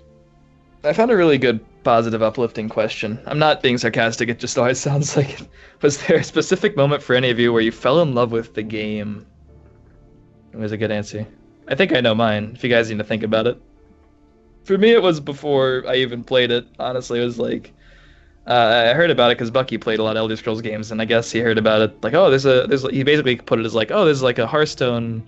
It's like an Elder Scrolls version of Hearthstone coming out. I was like, okay, whatever. I'm in the middle of hating whatever I'm doing right now in Hearthstone, so let's check it out. And like, I just read the synopsis on the main site, like the classes and the card design. I saw like a couple sample cards, like I guess Daring Cutpurse or whatever they had as a sample. And I was like, okay, I'm liking all this. You know, I saw the prophecy mechanic and its relation to Duel Masters and Kaijudo, which I loved. How the core of it came from Hearthstone, which, to be fair, you know, I did love the game and I still do enjoy it here and there. I just think Legends is better gameplay. But I was like, okay, I like this. This is like a good fusion game. And like, I legitimately had Between the Lanes bought and paid for, set up with the tier list on it. Like, I had the arena tier list on the site before I had ever gotten to log into the game because I had never got a closed beta key. But like, I was just ready to go. I was like, all right, I'll build the website. I'll do daily content for this. Sure, sounds fun, basically. So I guess it was before I even played the game, which is kind of weird. It was a summer. It was very exciting. Summer 2016. I remember like July before I could even play, talking about it to like friends and stuff. Like, can't wait to do all this stuff with the game. It's a long time ago. What do you guys think? That's a good question. So, like, I feel like the first time I really realized how much I enjoyed the game, and I posted about this on Reddit not so long ago, was I got into the closed beta and in like May of 2016, and then dicked around with it. Like, I was really busy, and then I had like that was like I got in on like a Friday or something like that, and then the following weekend, Sandra and I were going up to Leadville, which is a town in the mountains out here, and she brought her laptop, and I played out there because we were just relaxing in the mountains, and something about the music like just really got to me, and I felt like this is really like it was like I felt like I was getting in on the ground floor. Like, it was an opportunity because I was I was having all these like kind of nerdy experiences that like I should have had as a kid and I never had, and like I felt like I was getting to do that thing, you know, like I'd earned it, like I'd accomplished a lot in my life after I got out of prison, and like this was my chance to get in like at the beginning of like Magic or Hearthstone or something that I just missed out on, and I just felt like this was for me when I heard that music when I logged in. That's good. For me, it was the first time that I played against Action Assassin. You know, when I picked up the game in closed beta, I was like a lot of people, had a pretty limited collection because I was kind of just running through things. I was playing against a lot of archers. I was playing a lot of tokens myself, and that was a thing. And within the first month or so, I queued into somebody that was playing Action Assassin, and they killed me. They did it within a very like impressive series of actions and plays and cards, and it was that moment when I realized that it wasn't Hearthstone, because I said like, oh wait, like that was a combo deck. Wait, combo decks exist? Let me go like. That was what drove me to look up, like, oh, are there places where deck lists are posted? Because up until that point, I was just kind of doing it casually, right? But specifically, when I ran into that Assassin deck, I went, oh, okay, now I want to see what else is out there. And that took me down the rabbit hole of trying to figure out all of the interesting interactions and things that just, I remember the feeling, because up until that point, I just felt like I was playing Hearthstone with two lanes, right? And we know now that is a very unfair comparison that is often made, but that was like the moment for me, was like somebody just went off, and I was like, oh wait, combos are a thing. So absolutely. Hearthstone had combo decks too in Rogue. You're correct, like Miracle Rogue was certainly a thing, but I I never really enjoyed those the way I enjoyed certain other combo decks. Like when I played Magic the Gathering competitively, I almost always was combo first if it was viable in whatever format it is. I know I've said that a lot before. I loved playing like Dragonstorm. I loved playing like Deathcloud Kakusho decks. I love a bunch of like really weird stuff. So anytime I see that combo can be viable, I get excited.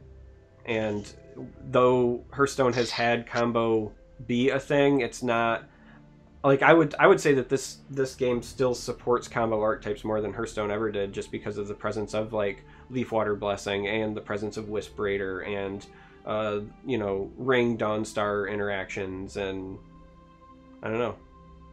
It's just it for me. I think that's a good question to wrap up the show with tonight. Because I mean, like I was just really thinking about that weekend again, playing the game in the mountains, and it makes me really happy and hopeful for the next year. I'm excited. I'm excited to partake in this, in the podcast, in content creation, in tournaments if they happen, and just being present with everybody who's joined us in chat and enjoys the work that we do. So thank you all for making 2017 so great. I'm looking forward to going through 2018 with you as well. Absolutely. And thank you guys for having me on. It's been a great time. Yeah, you're welcome back anytime, man. Make it. Well, I'll just be on every single time then. I mean, sweet. Hey, don't tell Charmer this. We should just get rid of him. I mean, I know that I'm the one sandbagging it. Please, there are always these like 20 to 30 minute gaps in the show where I just stop talking. Well, that's just because you're tired. There it is. Embarrassingly enough, I would not know how to set this up technically with the webcams and everything, so I'm glad you're here, Charmer, if not just for the tech support. Yeah. I can teach you how to do it, and then I'll be obsolete. We'll just get machines to do it. We'll get machines to actually fill in for what I would say anyway. It'll be fine. Oh, man. All right. We appreciate everybody tuning in. Normally this is where Justin says, like, see you on the ladder or something, right? Oh, yeah. See you guys in Atlanta. See you guys in some other shithole.